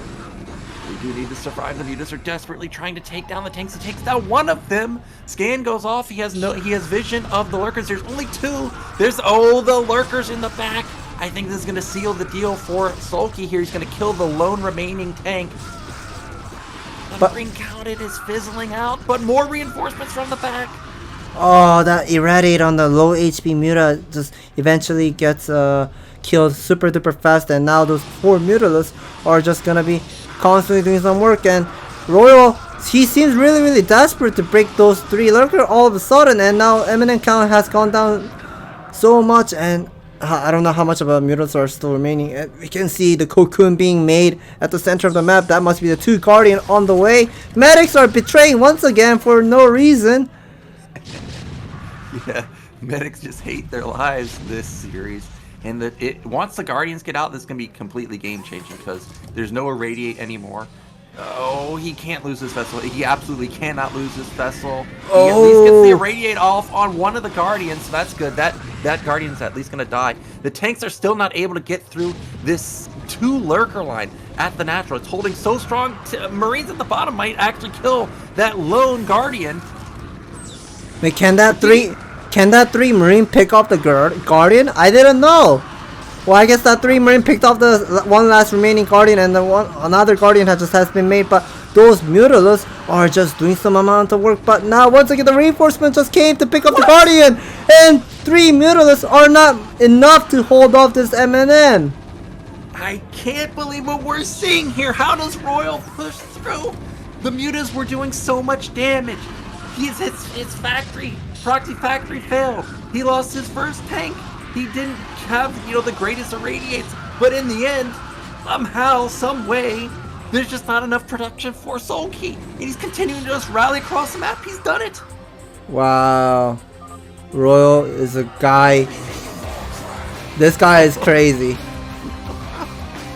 I thought there was 0% chance of Royal winning that game, especially after the factory got scouted and he took the back base, which he has no way of getting Marines there. None. Only turrets can save him. I don't know how Soulkey could possibly let that one slip by, but now Royal is 1 game away from getting into the finals for the first time ever. Yeah, this guy is crazy. I mean, he does the mind game. He can also play the standard opening and keeping up in terms of a macro playset and whatsoever. And just like a game number 3 on Vermeer.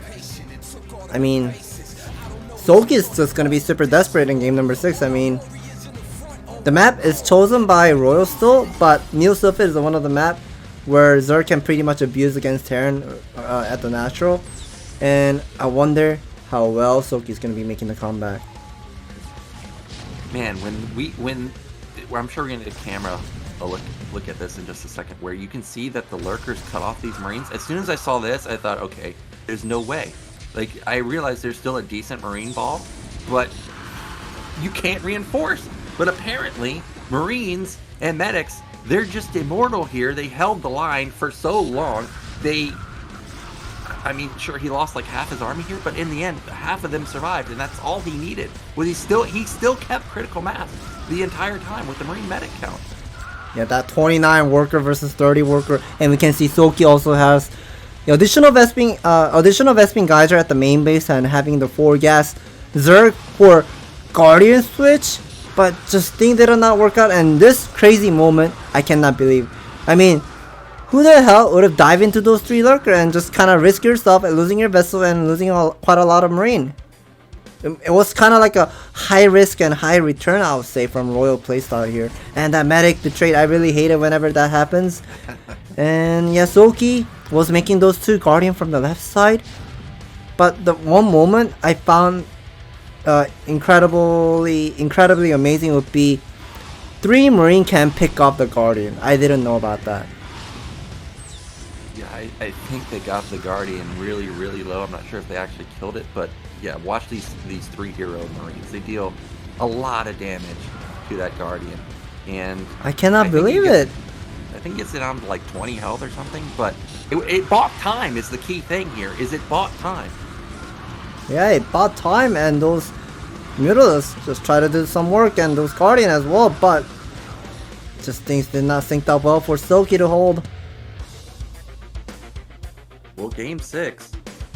What's the map? It's Silphid, I think, and we know that Terran players do not like when Zerg gets top middle and when Terran gets bottom right, but if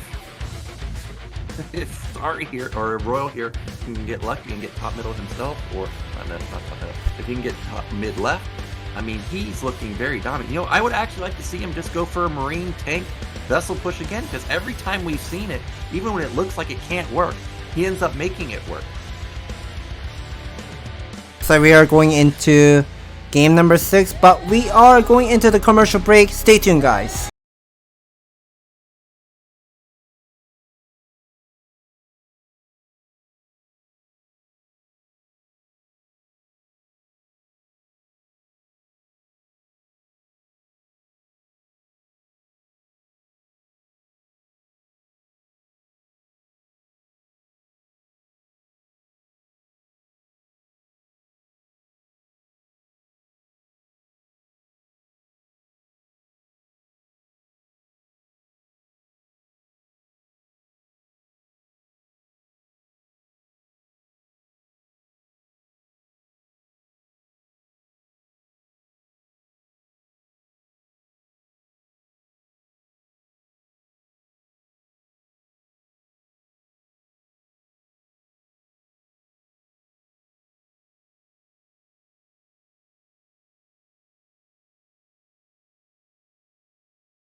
are back and potentially in the final game because Royal is up 3-2, 1 win away.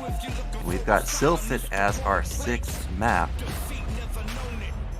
And we are seeing Royal biting his straw and probably finished off drinking that chocolate milk.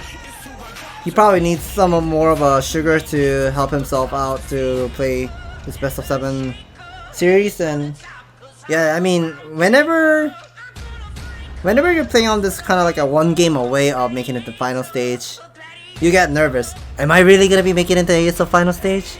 But then you're all getting excited and start making all those type of mistakes, and then in game number 6 and it ends up dying, then you will be hating yourself so much and underestimating your opponent. Yeah, Royal needs to be keeping it up. Looks like his eyes are slowly getting tired, or maybe it's just his eyelids are like that, but he needs to be focusing and concentrating more of this game number 6, because Sylphid is one of the traumatic map where you can remember at the 12 o'clock. You need a bunch of missile turret to defend the middle harassment. Indeed you do, and I agree with what you said about being nervous here. You gotta remember, these players have been playing probably at least half their lives of StarCraft. They've worked so hard for so long to get this point. It's so easy to get caught up in the moment. Royal needs to keep his composure here. If he does, you know, overstem or like over position like what we saw on Arkanoid where he overextended, he could take a winning position and throw that lead easily down the drain. And you do not want to give away a lead like that versus someone like Soulkey, because he'll capitalize, and especially he'll capitalize on a map like Sylphid. And Soulkey fans, he needs a win here, because if he loses here, he's going to be eliminated and he'll be out of the ASL. So let's get into game 6, Royal versus Soulkey on Sylphid.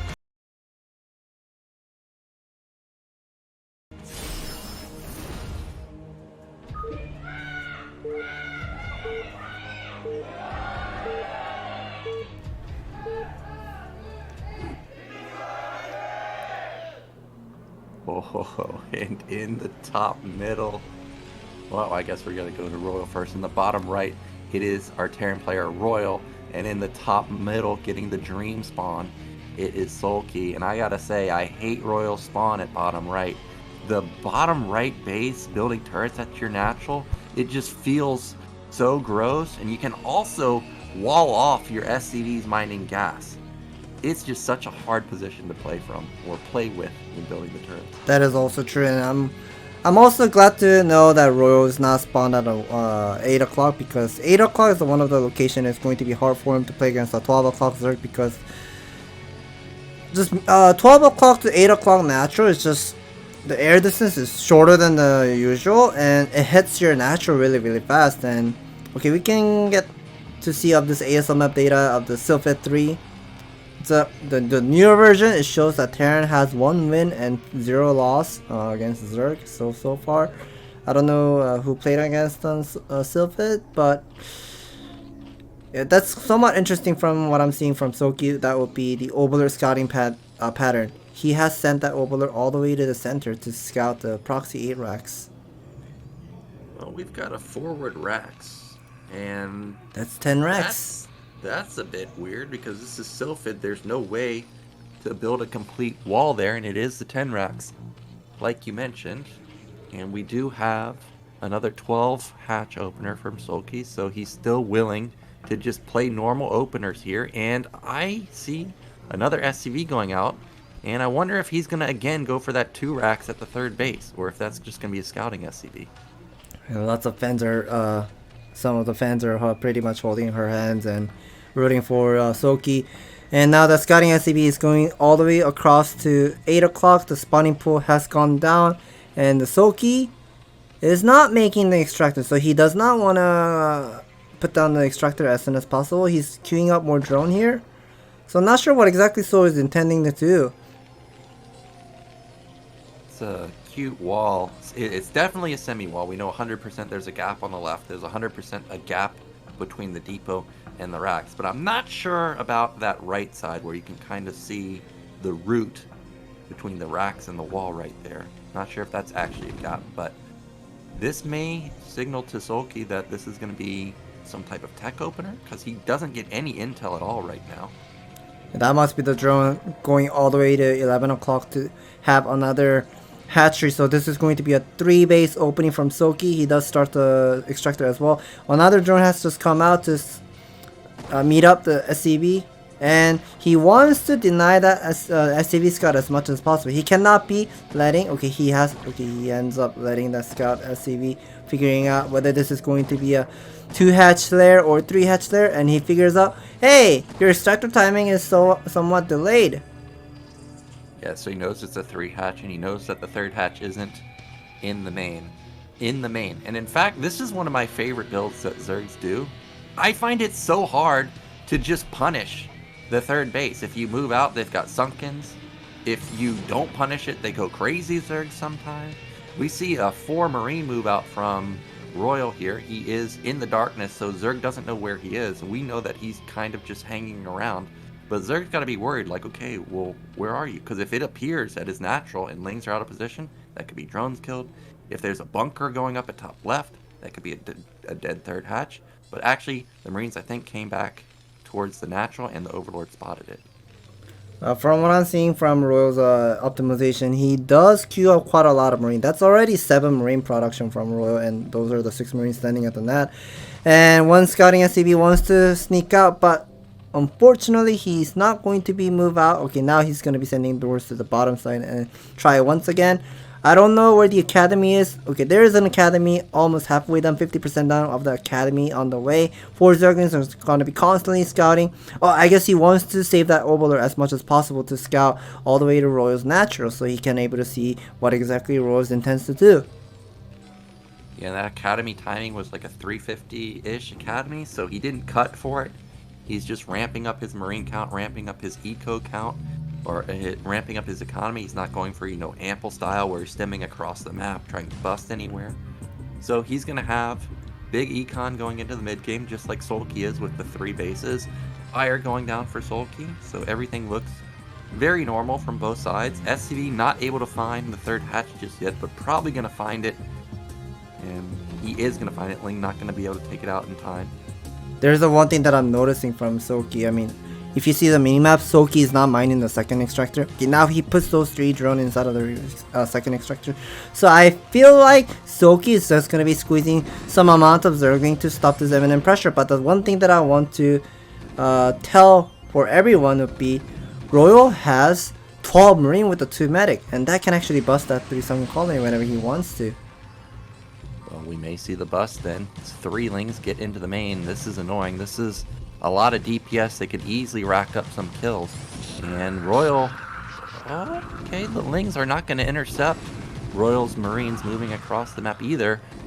Are those medics out in front? Of course they are. They tried to die scan, but Royal catches them before they suicide.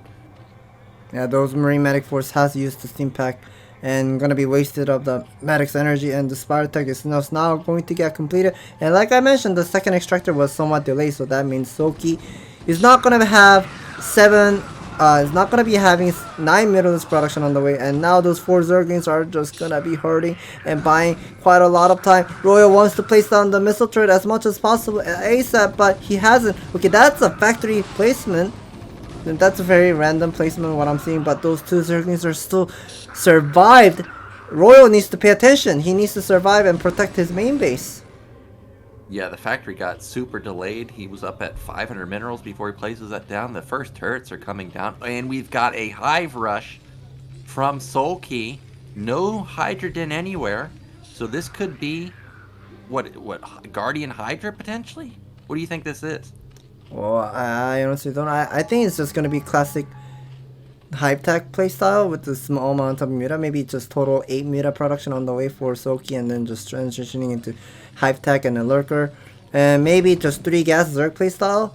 And Royal, one thing that he just read off the Soulkey's mind game really well would be super fast factory for vessel production. That means it will help him to keep up the game. He's gonna have some quick vessels, and Royal still has a big army. The Marine count, I think that's actually like the first Marine kill that was out in the center of the map. Of course, we know a decent amount of Marines died. Oh my! The small Ling counterattack, and again, Lings are gonna get into the main. There's only one Marine here to defend. Ling's actually going to go into the natural, try and get some kills, but Royal's going to step back, take care of those. Here's the one Actually- thing. Here's the one thing that I'm interested about Royal's playstyle. I mean, he's gambling a little here that he just didn't build that much of a missile turret at the natural to defend against the Mutalisk. And how the hell is Royal just reading off Soulkey's mind game really well? He's just holding off the natural with those single missile turret. Yeah, one of the hardest places to defend. Okay, we gotta take that back because that's 4 turrets right there. But yeah, in the initial stages, there was only one. And I was thinking the same thing. I was like, damn, Royal's getting away with murder here. But, oh no, okay, I thought the medics again were gonna get picked off. And again, we've got a Ling backstab. Not gonna have much success this time around. But this is just buying time. Soulkey's fine with just buying time because his hive is so fast. And that 3 missile turret is very interesting placement, I have to say, because I haven't seen that kind of a missile turret placement in my life. So maybe I'll try it out. I'll try it out in the future. I'm seeing something being morphed at the main base. Is that the Greater Spire once again? Yeah, Greater Spire and Defiler Mount. So it is not going to be Hydra Guardian, but it is still going to be Guardians. I'm personally a big fan of Guardians. I think if you build like 4 of them and just force Terran to blow all their irradiates, all of a sudden, you know, Defilers can get out on the map. There's going to be no counter because you blew all your irradiates. I really love this. We'll see if Soulkey is going to do something like that, or if he's going to commit really hard to Guardians, or is he not going to commit now that he's kind of kept the Marine medic at bay and he's not in any danger? Yeah, so both of the players is just slowly going into the late game here. One of the Marine will be scouting all the way to the 7 o'clock to stop any additional expansion, but these number of Mutalisks are just gonna be... I really hate that Overlord placement. That Overlord is just pretty much watching everything, and the Muta cannot be flying top of the Marine medic head.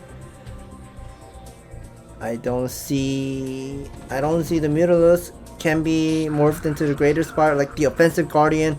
Guardian at the natural, because the vessel's already out of the map and there are going to be 2 more vessel production on the way for Royal soon. Yeah, it seems like the Guardian plan is not going to come to fruition. I think it was kind of like a backup plan. If he's forced to build him, then he will build him, but now that nothing's really happened, he's just going to play normal. He's got macro hatches coming down. Something I have not seen, okay, there it is the evolution chamber. So I think that probably just completed, so +1 armor a long ways away.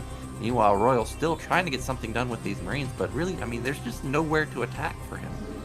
And we are seeing Soulkey canceled his Greater Spire. I guess he wanted to trick Royal as much as possible. Maybe he figured out the Science Vessel production was just quick enough to stop the Guardian production later on, so maybe that can be one of the reasons why he did not finish making the Greater Spire. And the Overlord did not cover the Lurker. Okay, now he does cover it.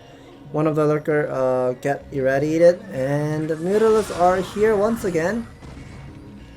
Yeah, but this time around, the turret defense is much better in compared to the other maps that we saw. The Mutas really haven't killed that much stuff this time around. That's a good irradiate. He's gonna force a split from the Mutalisks. But both players just content with macroing up. We've got a 3rd base coming down for Royal. This is a mineral only though, but probably going to take the 4th base pretty soon too. In fact, I think that's an SUV hitting over there. I like Royal's intention here. He already landed his factory and add up the machine shop and making the sea tank production on the way, because as soon as he figured out, why don't you have the Ultralisk Cavern? Oh, you're going for Defiler, Zergling, Hydralisk combo, the playstyle once again? Then I'll be making a bunch of siege tank, and that's what he's doing. Hydro speed is not done yet, but Soro is already prepared. He's adding the tank production. I don't know whether that's the 2nd factory at the mineral expansion, but he's just doing the right thing here. Yeah, and he does send that SCV instantly back to take a 4th base on the high ground. So gonna have big econ. We're gonna get into another big macro game like we saw on Allegro. Oh, Defiler gets picked off. That's a really nice pick off from Royal there. And those Hydralisks must be the range upgrade first into a speed upgrade on the way. So I like that combo, the upgrade order, because whenever the range upgrade is completed for Hydralisk, then they have the same amount of range as the Marine Medic Fire. And those medics, okay, Marine Medics has to be pulled back. That's just too much of a Hydralisk just moving around. Tanks being made. And it's gonna again be that Hydra, Lurker, Ling, Defiler, Plague, Dark Swarm combo. Like you stated, no Ultralisk Cavern. We've got double Evolution Chamber though. And we do have Soulkey going into 4 bases. This is, I guess, technically like a 3.5 base, but temporarily it will be acting like a 4th base with the 4 gases. And again, I don't see any add-on onto the science facilities, so there's not going to be BCs. He is going into tanks this time though, and actually that's an open base. Can Royal capitalize? Can he actually knock this down? He's trying to use the irradiate on those Lurker or the Defiler where it was coming from the natural, but now those M&M gets plagued by the Defiler. And I don't know what that upgrade is from Academy. That might be the Medic's energy. Maybe he wants to have more Medic's energy to protect those Marine Medic as much as possible. And also, whenever he makes additional medics, they start off with the 62.5 energy, which kind of helps to have additional medic energy in the early stage of the game and pretty much snowball. And I was right. That was a second factory where he had it. And those are the first Zerg flood is coming across the map. Yeah, and a lot of this army is plagued, so Terran needs to be very careful. And something I noticed with the Marines right now is they're only at 1-1 upgrade, so he doesn't even have an upgrade advantage right now over Zerg. So Royal needs to be very careful with his army. In fact, he may consider getting back to his base and trying to sit behind his tank line, but instead he's going to try and fight in the center. He eats another big plague. Yeah, Soulkey is the one. Okay, he right-clicked on the Science Vessel and is pretty much sucked in with his army. 1-1 upgrade is being completed. M&M Force needs to be paying attention. Royal, you're not paying attention of your fortification, and now those M&M Force will die by the Lurker. +2 weapon is just now kicked in for Royal. Not sure whether that was a great trade, but tank needs to be protected. Okay, one tank falls. There's nothing on the high ground though, and that means that these SCVs are done. So we've got a counter drop to the 3rd of Soulkey, and it's going to shut down that mineral line. But there's Mutalisk here, and half of the drop was Firebat, so this is going to get easily cleaned up. So that was really random, seeing a lot of Firebat being unloaded, and those 3 Lurkers are just going to be buying some time. Royal, you gotta be keeping up, and you don't want to lose that much of M&M. He does manage to save that base, and there's another group of M&M or standing at the 3 o'clock. That must be the +1 weapon upgrade for the Siege Tank upgrade. More tank production on the way for Royal. Royal desperately need his 3rd Vespene Geyser in order to make bunch of Siege Tanks to hold off, and we can see Soulkey now. He's gonna be having the access of mining the 4 gas, and whenever Zerg has 4 gas, that's gonna be unlimited of Lurkers and Hydralisk flood he will be able to make. Yeah, and those 3 Lurkers also killed like 15 SCVs. They killed 30 units in total, so they were definitely worthwhile. Hydras and Defiler going to defend this 4th base. That's another good plague, but he doesn't have energy for the Dark Swarm, so the Marines are going to continue to end up fighting this army. The Defiler, kind of a traitor right there, runs into the drone line while irradiated, but luckily doesn't kill any of the drones. But what is getting scary is that tank count. It's up to 6 now. He's got at least double factory, so it's going to be 8, 10, 12 pretty quickly. There's one thing that I noticed was Royal was not actually mining the mineral expansion. We can see from the minimap there's not much of SCVs that are mining at the mineral expansion, and now Soulkey is expanding towards to the left side of the map. That must be the 5th. That will be the 5th expansion where he's taken, and this Lurker and Hydralisk just sharking around center of the map, and slowly Royal is drawing the Siege Tank towards to the left side as well. Yeah, these Marines are doing a really good job to not just get instantly popped by these Hydras, despite them being plagued. That was another huge plague, though. But a small force moves to the left side, may be able to knock down this 5th base of Soulkey. Okay, now dropship at the 11 o'clock will get sniped instantly by the Scourge, and I think he should be stopped using. Okay, he does use the Steam Pack. He wants to kill the Lurker as soon as possible, but does not work out because the armor to upgrade is darn strong. Yeah, but he still has a big army and this random 2 lurkers in the center of the map. Oh my so god. annoying, and Muta counterattack to the 4th base. There's no turrets. Soulkey making it wild, and this may trigger Royal to go all in because I don't see any units trying to save this base. He's just trying to go for a counterattack, trying to knock down bottom or mid left. This just doesn't seem too good in my opinion. I mean, okay, those Mutalists will just evacuate, but I mean, Royal is everywhere with his M&M, but he needs to be paying attention. That 5 lurkers is just too much. I mean, M&Ms are just going into the straight line, zergling, but the backup reinforcement just came and he taps out. He not sure why he quit the game. Maybe he just felt something uncomfortable in that game. Maybe he just wants to move into game number 7. So that might be also one of the great decision making for him. Surrendering your game really quick, because you don't want to waste your energy for game number 7 when you know the game is already dead for game number 6.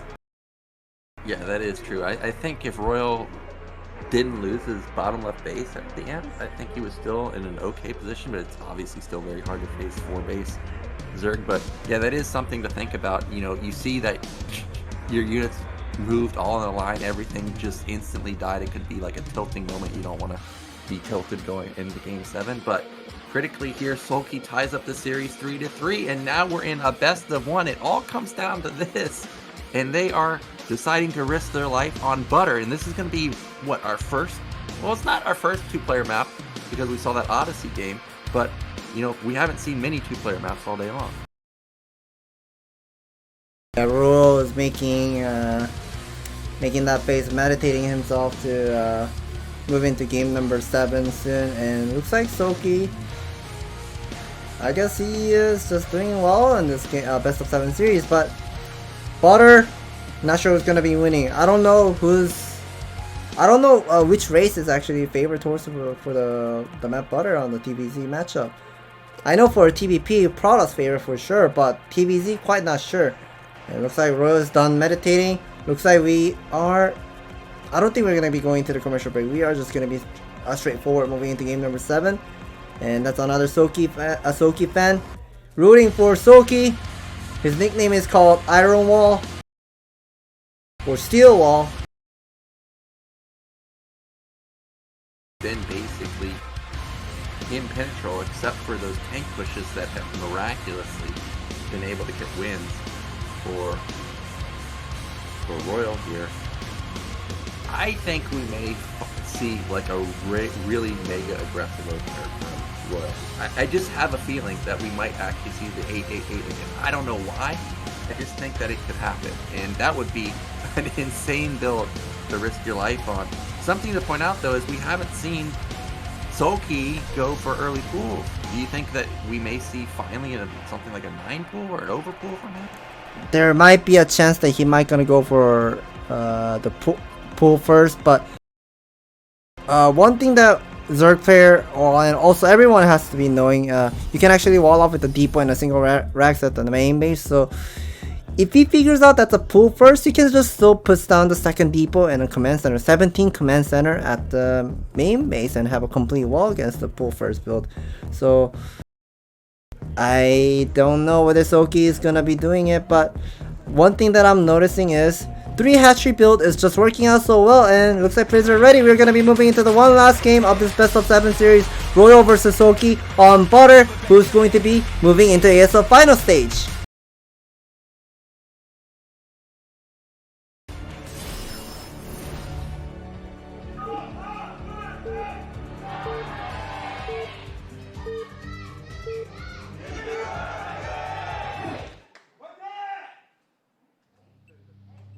This is so hype. We're in game 7, and in the bottom right we've got Royal, and in the top right we've got Soulkey. Both players, I think it would be their first appearance in the finals, and it all comes down to this.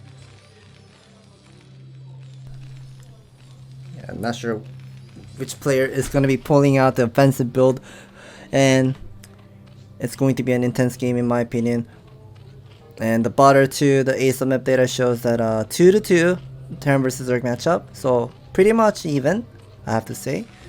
And from here, the map win rate of both of the pair. Royal has played versus Zerg matchup 1 win. That must be the hero game, 888.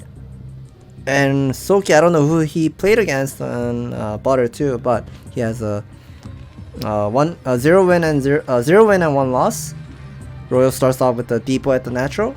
Yep, so we're gonna have the semi-wall from Royal. And it's funny you mentioned that Soulkey's having such success with the 3-hatch, because we saw Shine 3-hatch every game versus Royal, and Royal made it look easy. So I don't know exactly what Soulkey's doing differently than Shine, but right now it is working out quite well for him. Now, if he was to 3-hatch on this map, I don't know exactly where he would put that 3rd hatch if it was going to be at a 3rd base. Maybe something like top right, but if he does 3-hatch, I think the safe bet is to build it in the main. We do see the 12-hatch, so no early pool opener, and no aggro opener from Royal that I was kind of hoping we would see. Yeah, both of the players just going to be playing directly standard here with the 12 hatchery and the 12th drone going for the scout, and Royal doing the 12 scout here too, and extract spawning point and extractor together. So this is going to be a regular 2-hatch Mira build most likely, or maybe Soulkey might gonna be pulling out something like a lurker all-in build if he feels like to. So we don't know yet, but Royal gonna be playing standard. Whether this guy will go for another 2 marine production into an expansion, or just a single marine production into 17cc.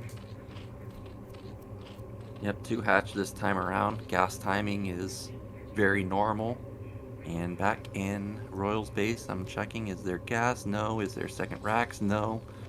So it is just going to be normal command center from him. So we are just going to have a standard game. And well, not a standard game from Royal. I mean, still no command center. This is going to be turning out to be a 20cc from Royal.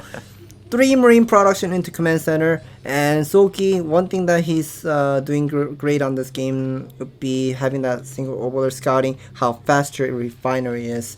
If he able to figure out the refinery timing, he will be able to also calculate the Steam Academy timing as well. And the scouting SCP is still doing the scout, figuring out how much of a Zergling being made. Here are the 3 marines are going to be moving out. Hey, you don't have much of a Zergling, then I'm going to be start moving out with the 3 marine, 4 marine as well. well, this would be a painful way to lose. If he does not build Lings in the next couple seconds, he's in real trouble because the Overlord did not go to the natural, did not see any move out. The Overlord spots at 330 gas, which is kind of fast, but there's no Lings. That means that the drone line is completely open. It went completely unscouted. No, not like this, Soulkey. We can't lose like this. Well, surprise, here are the 4 Marines are here, and now drones are stacked. He wants to do the drone drop, but not going to be working out. Additional Marine just now came out. 4...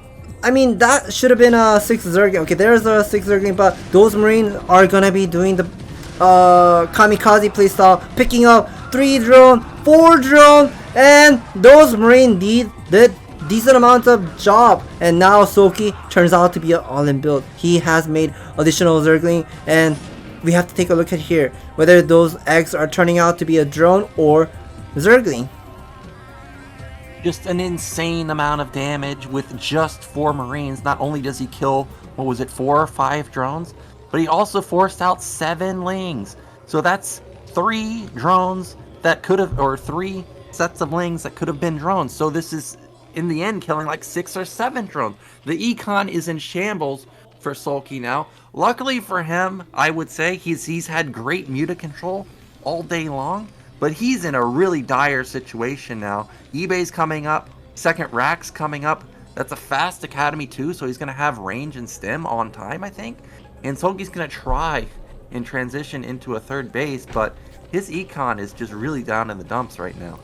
Yeah, if I were Zerg, I would probably do some like a mind game here. Like, hey, when the Spartak finishes, I'm gonna be making additional drone to fill up the worker count and catch up into the mid game transition here. And we can see Soulkey still does not have the overlay production here. He's just queuing up more about drone here to have a optimization for the 2 hatch muta. And I don't see scan has gone off yet. Royal should be throwing one of the comms station or the scanner. I think he used it a moment ago, and the comsat doesn't have much energy on it. If he did scan the natural, he would have seen that there is 4 drones there, 3 on gas. So it's not like Soulkey's all-inning on this. We do have third hatch about to finish. First few mutas are out, and turret placement are pretty good. So I don't see really any hole to exploit, except for maybe the bottom side of the natural right now. Yeah, those are the interesting missile turret placement where we can study off this new map of the Butter 2. And here are the mutilas. Not the magic number 8, but 4 muta trying to find some sweet spot. There are 3 missile turret being placed at the main, and 2 turrets at the barracks side, and a couple more of a missile turret at the natural. Here the mutilas are trying to pick up some M&M. Gotta be careful. He does have 5, so he does one-shot Marines. But like you said, it's not the magic number to one-shot SCVs. So for now, Soulkey not getting much damage done at all. But he does have the third base up and running. He does have a good drone count. And because he didn't build an overwhelming amount of mutas, he is catching back up in economy right now. So the M&M forcer is just immediately moving up because he figured out, why the hell you don't have that much of a mutilas count and you're not pressuring me that hard. So I'm going to be moving out, and that must be the 3 racks production and the factory being placed at the minimap where I can see 5 muta trying to buy some time, and Zerglings are going to be standing at the high ground center of the map. Whenever the M&Ms are climbing up, you can surprise the opponent and try to catch up a couple more of a marine from without the vision. Another scan goes off, sees that there's no tech at all other than the Spire. That is a muta dying, unfortunately, and Soulkey needs every muta he can possibly have right now. I didn't get to see the tech of Royal. How far along is it? When did he send out the fire bat? I didn't get to see it. I didn't see it either, but that's an open base. There's nothing there, and fire bats will rack up kills very quickly. Goodbye drone. 1, 2, oh, almost gets 2, but he at least spots the Hydra Den, but that is a second drone to fall, and critically at the same time moving out with the Marine medic. And he's just gonna see that this third base is so open that I feel like he's gonna bust it in a second. This M&M force is just gonna be buying some time. Hey, I'm gonna be moving out with this 2 groups of M&M force, and I think those are the 2 starport at the main base. Whether I want to know whether this guy will go for the Valkyrie production here or just gonna be directly go. Yeah, this is going to be the Valkyrie build. I heard, I've seen a couple of pro players have gone for 2 Valkyrie production into dropship follow, or 2 Valkyrie production into vessel follow, depending on your how much of a Vespin gas you actually have. And since Royal has started off with the 3 racks factory, his starport timing is slightly faster than usual with the 4 racks factory build, and because of this you can actually go for 2 Valkyrie production and pretty much immune those mutila's harassment in the early stage of the game. And we can see he just now scans off just to see there are the 3 Lurker X on the way. So now Royal knows he can move out. Yeah, he is gonna try and, well, actually goes back, and what was gonna be a Ling muta counterattack ends up not doing anything really, just 1 Ling getting into the main. And we do have the barracks flood coming out. There's the first Valkyrie, so the Ling spots it, and that's gonna trigger the mutas to move back. Now Lurkers are moving into position on the high ground. Wow, he scans. He just scans it instantly, and both of the players are watching, and Lurker just now gets picked up. 2 Lurkers are just now died, and 1 single Lurker being going back home, but no sunken colony at the natural nor the 3rd expansion. Both of the expansions are pretty much vulnerable, and 2 Valkyries are just pretty much protecting this M&M force as well. And Soulkey, I don't know what exactly or how he should be finding out the solution. Again, you can just see the lack of vision for Soulkey really costing him right now. I don't even think the Lynx saw those Marines. Just barely they miss. And that means that the 3rd base is on the brink of getting busted. Hello. Preuss gets spotted by Overlord, but look, there's Marine and Medic here. I'm not sure. I'm not sure about that decision making. that just reminds me of one of my students, Jongar, diving all those zealot into those spider mine. But those Marine medic will have to do some work here. Valkyrie will be doing the work on the Mutilus. Eminem forces are just dying, and now supply count is just evenly matched. That was the move that Soulkey needed to be firmly back into this game. A catastrophic lapse of judgment there. I guess he could have just focused down the Hydrogen. I mean, I realize that's not a big loss for Zerg, but it does hurt a little bit. But he loses his entire army now, and like you said, supplies are even. There's no critical mass vessels yet. Also, the Muta survived, so they're going to continue to be annoying. And Zerg actually has their Hive Tech up and running now. Yeah, those Mutilus are still sharking around, and now Soulkeys are slowly pushing forward, and he's not gonna be. He's okay. He realized that that's a bunch of lurkers, so gotta be careful for Royal. Royal constantly using the irradiate on those lurkers, doing some work, picking out one lurker at a time. But the Defiler mount is done. Evolution Chamber is also done long time ago, so that must be that means Soulkey will have that Armor 1 carapace soon, and that's quite a lot of lurkers.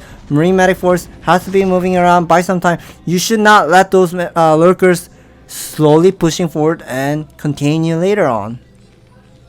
Yeah, and we've seen half the games Royal skimps out on tanks, and that's a floated factory, and that is a ton of lurkers, like you said, whereas there's not critical mass vessels just yet. I mean, that's 7-8 lurkers right there. And look at this. Defiler going around the right side. Did Royal spot it? The answer is he didn't. And if we get lurkers and Defiler right outside the entrance of Royal, he might just be dead. Zerg retreating back to the sunken line, but there's really no way to actually attack into these lurkers plus sunkens. Wait, oh no, that Consume just went off, and the factory floating towards to the 3 o'clock, and the reinforcements are going across the map. If he realized those Zergling, and okay, he splits one of the Marine, he's gonna be spotting that 3 lurker and 1 Defiler was about to invade to Royal's natural. Oh, he sees it. He's going for a counterattack with this Dark Swarm. He sees it, but he's not ending. Lurker's gonna be at his natural in just a second. There's nothing here to stop them. It's 2 vessels, but I think they're freshly made, so no irradiates. Okay, he's about to have irradiate in 2 seconds, but Lurker's into the mineral line. He's not transferring any SCVs. He's got to be so careful. Oh my god, SCVs are transferring from the 3rd base back to the natural. He may lose half of his SCV line right here. Oh my god, Royal is in a panic mode in my opinion, because he cannot pay. He's just kind of slowly falling apart with the concentration here. And I mean, that's a giant M&M force just moving around left and right, but there are just still 2 lurker acts being survived. He needs to irradiate those lurker, and those 5 can do some work. He does use the lurker, irradiate on those lurker, doing some work. Soulkey is still doing the work. I mean, this is kind of like a double-edged sword from Soulkey here, because Soulkey does not have any sunken colony at the natural. Defiler falls! That was a really nice pickoff from Royal there. He needed something like that because the counterattack from Soulkey did a decent chunk of damage. It didn't kill that much, but it bought so much time and alleviated so much pressure on the map. And you can see Soulkey's recognize that. He's going to take his 4th base, and Royal's going to lose his factory again. So that means he's not going to be able to additional starports. He's still got 2, but he's not going to be able to, go into like 3 or 4 starport PC or something. That floated factory was very important for Royal to transitioning into mass seasoning, because we can see the range upgrade must be done for Soulkey, and those are the number of Hydralists are just going to be moving around left and right and buying some time. Okay, that's the Defiler just constantly consuming the Zergling and coming, and now we can see Royal desperately adding the factory. He needs factory to hold off this Hydralist Defiler pressure later on. Yeah, he just canceled, I think, probably double vessel. His gas just shot up to 350, so he may have canceled the vessels to put down additional factories. You definitely got to have tanks versus this comp. Like, bio just doesn't work unless you've got like some god tier multitask APM just all over the place and just irradiating for days. But it is just so hard to face without tanks. We can see that Soulkey's in a good position. He's taking a 4th base. He's still down supply, but Plague Defiler or Plague Darkstorm Hydras is just so cost effective. A single Lurker under Darkstorm, he's probably gonna kill this entire army. Wait, this Eminent Force is Wait, pretty... what? Pretty darn large. I mean, there's no sunken colony. Okay, there's the one sunken colony, but that's not more than enough. Is there any lurker? No, there's no lurker. That's gonna be those Marine Medic forces that's gonna be diving into the Dark Swarm and Hydralisk don't do any damage into the Dark Swarm. Yeah, he's got a Plague Beast. They were so clumped up. If he has the Plague, like maybe he could kill the whole army, but there's no Plague. He's desperately eating Overlords. He's trying to get a Dark Swarm down, but still, there's no Plague. The Marines are still holding strong. It's a funnel here. Units are going to get choked up. Lurkers are not in range. And Royal striking back with this small counterattack. It also, look, it opens up the 4th base. There's no defense there. If Royal goes to the 4th base, that's a dead base. And now he's steaming forward with a small amount of Eminent Force, and that 6th Marine with the +2 weapon upgrade will just eventually takes down the expansion. And we can see another counterattack from Soulkey at the bottom left side with a couple of Hydralisks and maybe one single lurker, maybe or not one not. I don't know what exactly what it was. Okay, that was a single lurker. And there's a bunker, full loaded Marine. Will be protecting the expansion factory. Just not got a siege tank on time. 4th expansion is getting taken down. Royal defends his 3rd expansion with the single siege tank, and the vessel is also here. So this just doesn't look that great for Soulkey, but Soulkey is doing such a great job holding off each location. Yeah, holding on to his 3rd base is very important for him. He doesn't knock down the 3rd base of Royal, but does keep the attention over there. For Royal, though, the vessel count's starting to get scary. It's, what, 7 now? That's a lot of irradiates available to him. We see that the armory's spending 2, so he's starting to get upgrades on his tank. And Soulkey needs to do something with this army. He's got a decent amount of Hydras. He's got a decent amount of Lurkers, too. He needs to actually kill these vessels, though. That's quite a lot of vessels constantly using, and those Eminent Forces trying to go for the backstab here, or maybe he just had the hockey together 1, 2, 3 and just did not sync up well and lose those Eminent Force there. And Royal does have quite a lot of mineral income here, but Royal is having some trouble. Maybe he's just having some condition issue that he is not able to macro really well here. I mean, normally you're supposed to be having about like a 150-ish supply count, but he's not doing it. He's not keeping up really well, having some floated mineral. And the main base is now completely mined out. Natural should be mined out in next 1 or 2 minutes.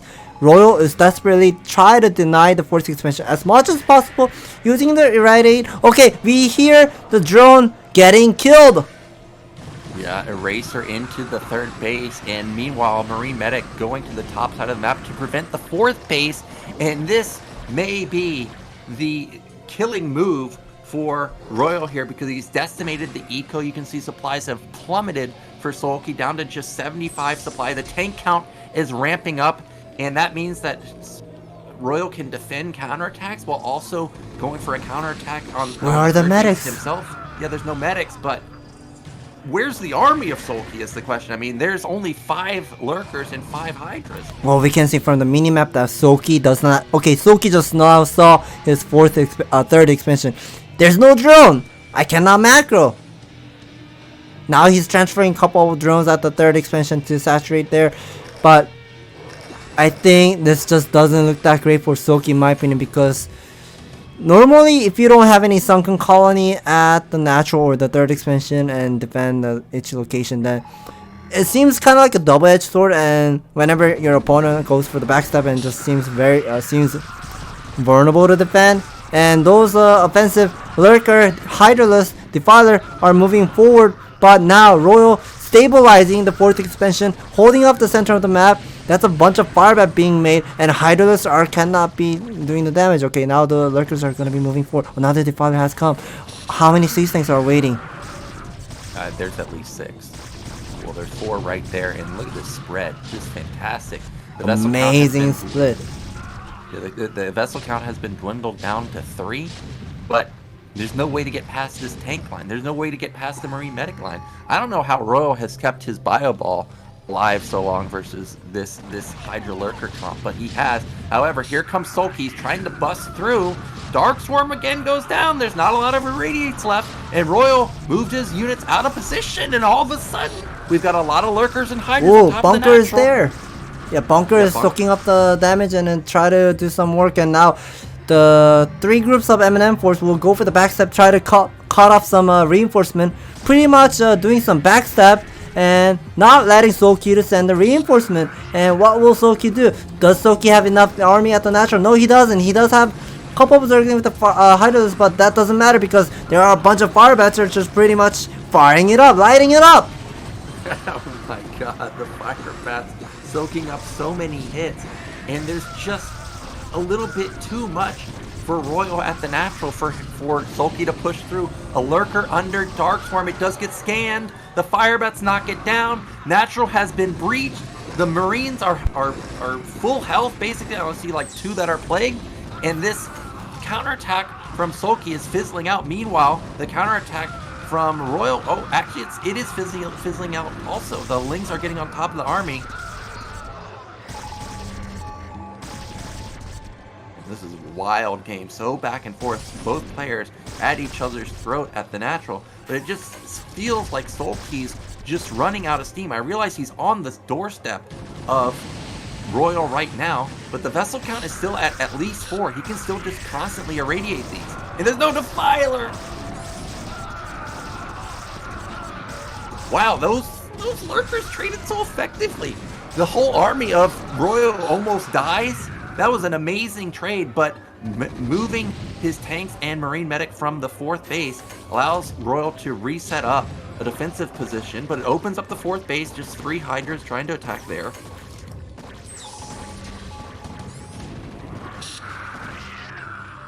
Hydra's moving in, not able to find an opening, and Soulkey, he's getting desperate. He's trying to get his 4th base up and running. You see the vessel count still sitting at 5, tank count at 4. Moving into the 3rd base, he's going to try and take this down, but there's only 2 lurkers here. There is 6 irradiates. Yeah, they are 6 irradiates, as you mentioned, and they are just going to be falling apart, losing all the... Okay, that must be another command center at the bottom left side too, so that must be the 5th expansion where he wanted to take. And Royal, now he's just trying his macro really hard, but Soulkey is also desperately trying to finish the game here because Soulkey is dried out at the main base, and Natural is going to be mined out as well.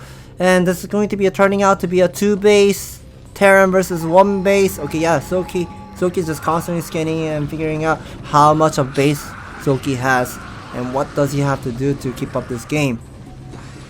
Yeah, and also not just dried up in terms of mineral. Those gases are probably dried up too. So Soulkey has almost no gas available to him. He has basically 1.5 gas mining compared to 3 he had just a moment ago. The tanks, well, they're going to hold strong for now. Base gets spotted at top right. We've still got 60 or 50 supply lead for Terran right now, but Soulkey's still hanging on by a thread. Yeah, those number of Zerglings have armor 3 with the 0 melee upgrade, so they are not going to be doing an effective job against those M&M. And those random SCP just going to be constantly chasing that science vessel for the repair. That's somewhat a cute move from what I'm seeing. And Soulkey is just he cannot be keeping up the supply count, like unlikely to game number 6 on Neo Sylphid here. Yeah, and he can't afford to go into something like Ultras. He just doesn't have the money, so he's going to have to keep skirmishing with Ling, Lurker, Defiler, Hydra, and just try and trade as effectively as he can. Lings are coming in. There are fire bats in that bunker, so that bunker's not going to fall, at least not for a long time. And single Lurker may... Oh, the vessels start getting taken out by a single Muta, but in the end, it only kills 2 of them. There's still 5 left over. And those lurkers and vessels are slowly falling apart. This game is just going crazy, and Royal is just a minute away of making it into ASL final in my opinion. But that lurker Eradicate just killing off those M&M. Okay, that's a random lurker. Is doing some work. 7 kills so far. Yeah, it's killing a lot of workers. If he doesn't pay attention to that, that base will get wiped out. It's still a manageable game for Zerg. I mean, I realize he's down 60 supply right now. He's on the back foot a lot, but he whittled down the vessel count. I mean, Terran's now on 3 base mining, which is a big deal. But Zerg is still out on the map, still pressuring. If he can get a Lurker Dark Swarm set up at mid-left, he'll shut that base down. Yeah, Soulkey is randomly sending some amount of army to the left side of the map, but there are still a bunch of fire bats and they're just doing the work. And okay, one lurker with a single defiler came to hold and defend here, but yeah, fire bats doesn't do the damage. Okay, that's interesting. I didn't know. Yeah, fire bat doesn't do the they don't do the damage inside of the dark zone. So.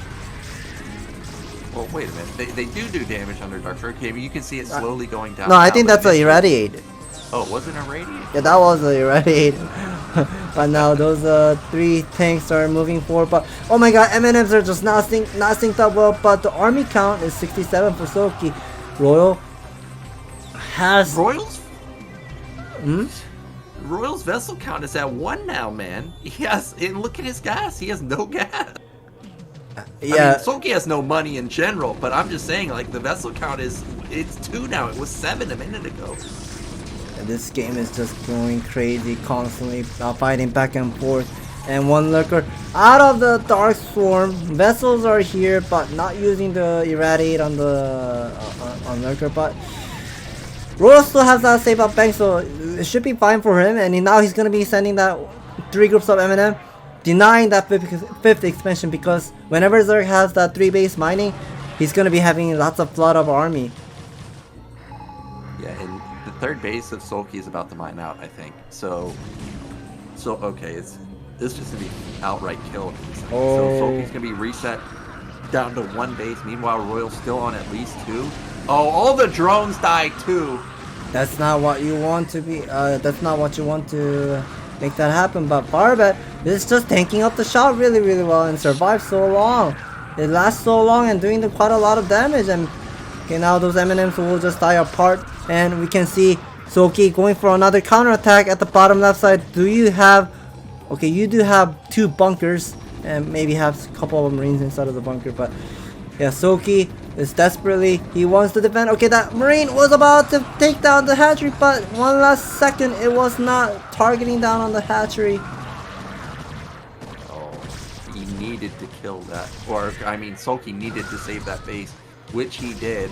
But more Marine medic moving into position. The vessel count was not at just 2 like I thought it was. It is sitting at 6 right now. Soulkey retaking his 3rd base, or resaturating it, I mean. He's just so desperate to get a base up and running. Meanwhile, Royal has restabilized mid-right, so he's on 3 bases. He's got, the double factory, I think. He's got 8 barracks or something. He's got double starports, so he's still got a lot of production. Meanwhile, struggling to make something happen here is Soulkey. He's picked off a couple of the vessels, but hasn't gotten rid of any of the bio. My He's god, picked off vessel! 5 out of the 6? Yeah, Royal needs to be paying attention of his M&M. He needs to be constantly saving that M&M force. But now it looks like he wants to move out. I mean, I don't know what exactly he wants to do, but he has been defending that bottom left side really, really well. Maybe he wants to go for the counterattack, open up some timing attack for the top right side. But Lurker act trick, just constantly buying some time. Okay, that was a 3 Marine with a single SCV inside of the bunker. Yeah, these 2 tanks and single Marine in the bunker will hold this, and Royal found the open 4th base at top right. There's nothing on that side of the ramp. Into the drone line is Royal. This could be it. He's shutting down the eco. Soulkey's basically not mining at this point. Oh my god, Firebat streaming in. Oh, the Firebat kills basically everything. He does manage to escort 8 out of the drones away. But look at the supplies. It's 135 to 45. Yeah, it just doesn't look that great for Soulkey. Soulkey wants to survive as much as possible. He wants to also damage the bottom left side, but there's a single dropship going, took off. Oh, Soulkey lift up his hand. Taps out, Royal makes it into the ASL final stage. Oh my god, what a reaction from Royal. He played so he broke his chair, fell out of his chair. He played so insane today. This is, I think, by far the best ASL series we've had all season, and he is ecstatic. Well, I can't tell if he's happy or crying. Well, he's happy and he's also crying, I believe. Oh my god, what a monster, man. You like, think about some of these moves that he made. Like, in this game, he had such a lead, right? And then he throws it into the 3rd base. You have to be thinking, if I was Rob, I'd be thinking like, oh my god, did I just throw it? So for him to keep the composure and end up taking the game, he's just gonna be feeling amazing. And that must be the most memorable scene most memorable scene of his life, that he made it into the final stage. And those are the CW University, Charwa University teammates were here rooting for Royal. Congrats for Royal, made it into the ASL final stage, and I think we should be going into the winners interview soon. Yeah, these games today were crazy. There were so many games where I thought there's no way Royal can win this. Like the tank push, especially the Odyssey game. I don't know how the hell he won that game. Just ridiculous. It's exciting, the camera. I don't think I've ever seen anybody do that. Yeah, I think that must be the glass front of the camera too. So pretty much doing the ceremony with the sign autograph, doing the highlight scene, and that was a bit unfortunate for Soulkey that he wasn't able to survive from game number 7 on Butter. But he played out of his mind. Like, you gotta remember, he lost, what was it, 5 drones, built 7 lings after that, did no damage with that. For him to recover and for it to be not necessarily even, but a close game once Royal made the blunder at the 3rd base. I mean, Soulkey played out of his mind this series, just unfortunately, Royal played slightly better. Yeah, those Eminem forces went for the split scenario, going for a counterattack, and taking down the 3rd expansion, hurting the eco, taking down one of the sunken colony, and also firing it up, all those drones.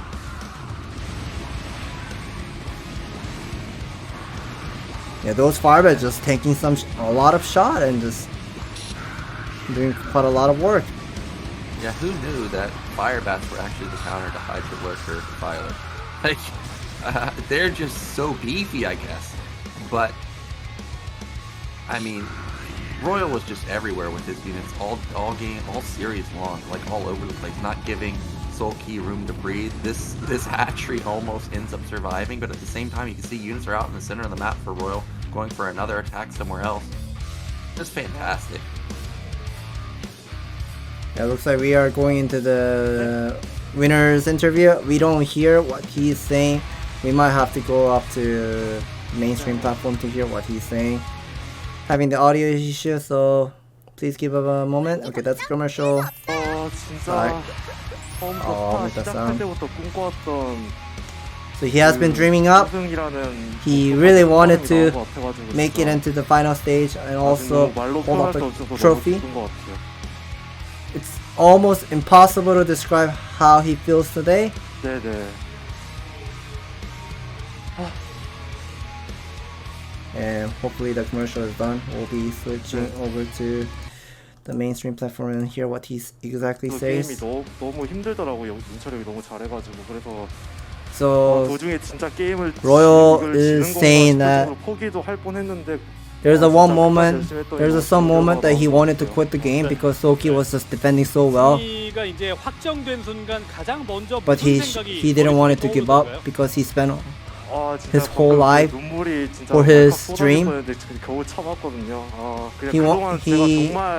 He wanted to cry after he wins the best of 7 series.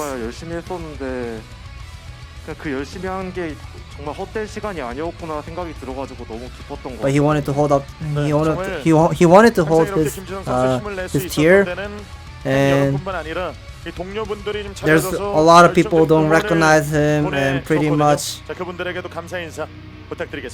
not thinking about Royal's performance. But he's kind of glad that he's starting to get some fame and fans, teammates from CW, Charwa University, rooting for his game. He felt really great. He wants to say thanks to his schoolmates or teammates. 결승전 가서 팬들과 학생들 그리고 우리 교수 코치님들 간부진들 다 초대하고 싶었거든요. He really wanted to invite all those Charwa University teammates, coaches, and also the chairman and the financial supporter and everyone. He wants to say 너무 thanks to 감사하다는 Terror. 인사 드리고 싶습니다. 그리고 오늘 정말 연습을 하는데 While he was 박상현 practicing, 선수랑 유진혁 선수, he 그리고 practiced with 조일장 선수, Soma, 이몽규 선수 Beast, 이렇게 4명이랑 연습했는데 너무 Hero, 진짜 빌드 추천도 많이 and 해주고 there's one more but I forgot. And he 자신감 also 불어 넣어주더라고요. 그 선수들한테 너무 감사하다니까. he also wants to say thanks to their support 이제 진짜 and helping out with his 우승까지 ASL 한 걸음 practice. 남았는데 He's 끝까지 열심히 해서 이번에 one step away of getting 우승하도록 that ASL trophy. 감사합니다. So he will try his best and get the ASL champ title. 다음 마지막 내일 4강 하나가 남아 있습니다. 유영진과 조일장 선수의 그 There's a 대결. one more game of the 김준영 semifinal 선수는 tomorrow. 어떻게 예측하세요? That is going to be Rush 나의 versus Hero. 결승 상대가 됐으면 하는 바람이 있습니까? Who would you like to face against in the final 저는 stage? 이번 시즌은 제가 우승하는 시즌이라면은 일장이 형이 올라올 것 같습니다.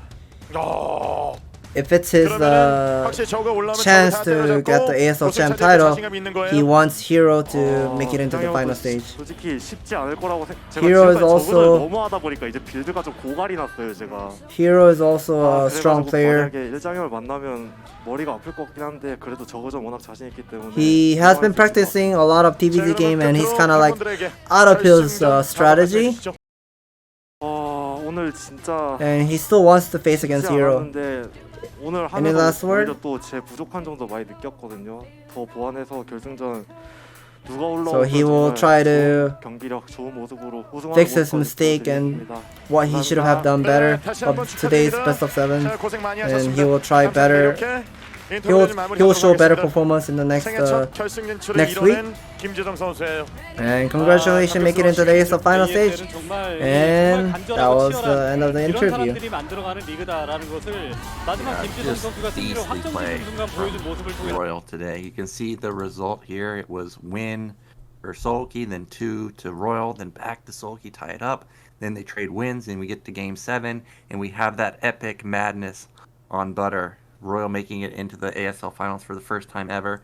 And not surprised to hear him say that he wants Hero, because I remember from that graphic we had earlier, where the last 10 games versus Zerg, not only was he 10-0, but 4 of them came from Hero. Yeah, so 4 he's of them definitely were doing well. Hero, yeah. Yeah, so he's definitely doing very well versus Hero in particular.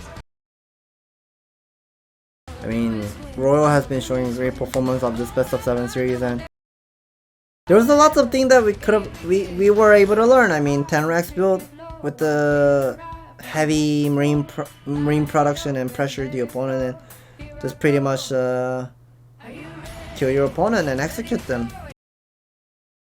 Yeah, we also learned that tank pushes that look like they can't work. I guess you just keep sending the units, man, and eventually Zerg will break. Also, that proxy factory on Odyssey is a real thing. I can't believe that Soulkey ended up scouting it, and I also can't believe how Royals continued to play the game out and actually take the series. And that means that we have our 7th Terran finalists in ASL. Yes, 7th Terran finalist in this ASL performance. You can see Sharp, Flash, C, Last, Light, Rush, and Royal. And I didn't know there are 3 Terrans, how should I word it? 3 seasons in a row, Terran made it into the final stage. Season 12 Rush, Season 13 Light, and now Season 14 Royal. And we have the potential to have Rush again in the finals, because tomorrow our second matchup is going to be Rush versus Hero. And that series should also be a banger, because Rush plays Bio like the best of them, and Hero plays a similar style, in my opinion, to what we saw Soulkey play out today. So that should be a very exciting and close series also. And that's very interesting map choice from both those 2 players. And I think Rush is the one picking 2, 4, 6. And Hero should be the one picking 1, 3, 5, because Terran player does not want to play on Neo Arcanine for sure. Or Odyssey or Nemesis. But actually, if we think about the maps that Royal won today, he won Arcanoid, he won Odyssey, he won Nemesis, he won all the weird maps. Yeah, I wonder how exactly Rush will be preparing of this best of 7 series. He's one of the guy who does pure Eminem playstyle. He does not like to do factory expansion nor like mech playstyle. You don't get to see him playing like that. But maybe this time he might show something like a 2-port Wraith build in a Neo Arcanoid. Yeah, I've definitely seen him do 2-port Wraith on that map. And like you said, he's not a mech player, so you know Bio's coming. Like, that's just what he does. And I think he multitasks even better than Royal. Like, I think we're going to see, like, actually fights at, like, 5 different locations. Because that's just what Rush does. He's just insane in TVZ. And it's going to be, again, kind of what Soulkey was trying to do here. It's going to be Hero on the back foot, I think, trying to just keep up with Rush's relentless assault all game long. And it looks like Korean commentators are wrapping it up. And today's game was, I really loved it because we were able to get to see all those 7 games. And, oh yeah, it looks like they're done. And yeah, first time making it into the final stage for Royal.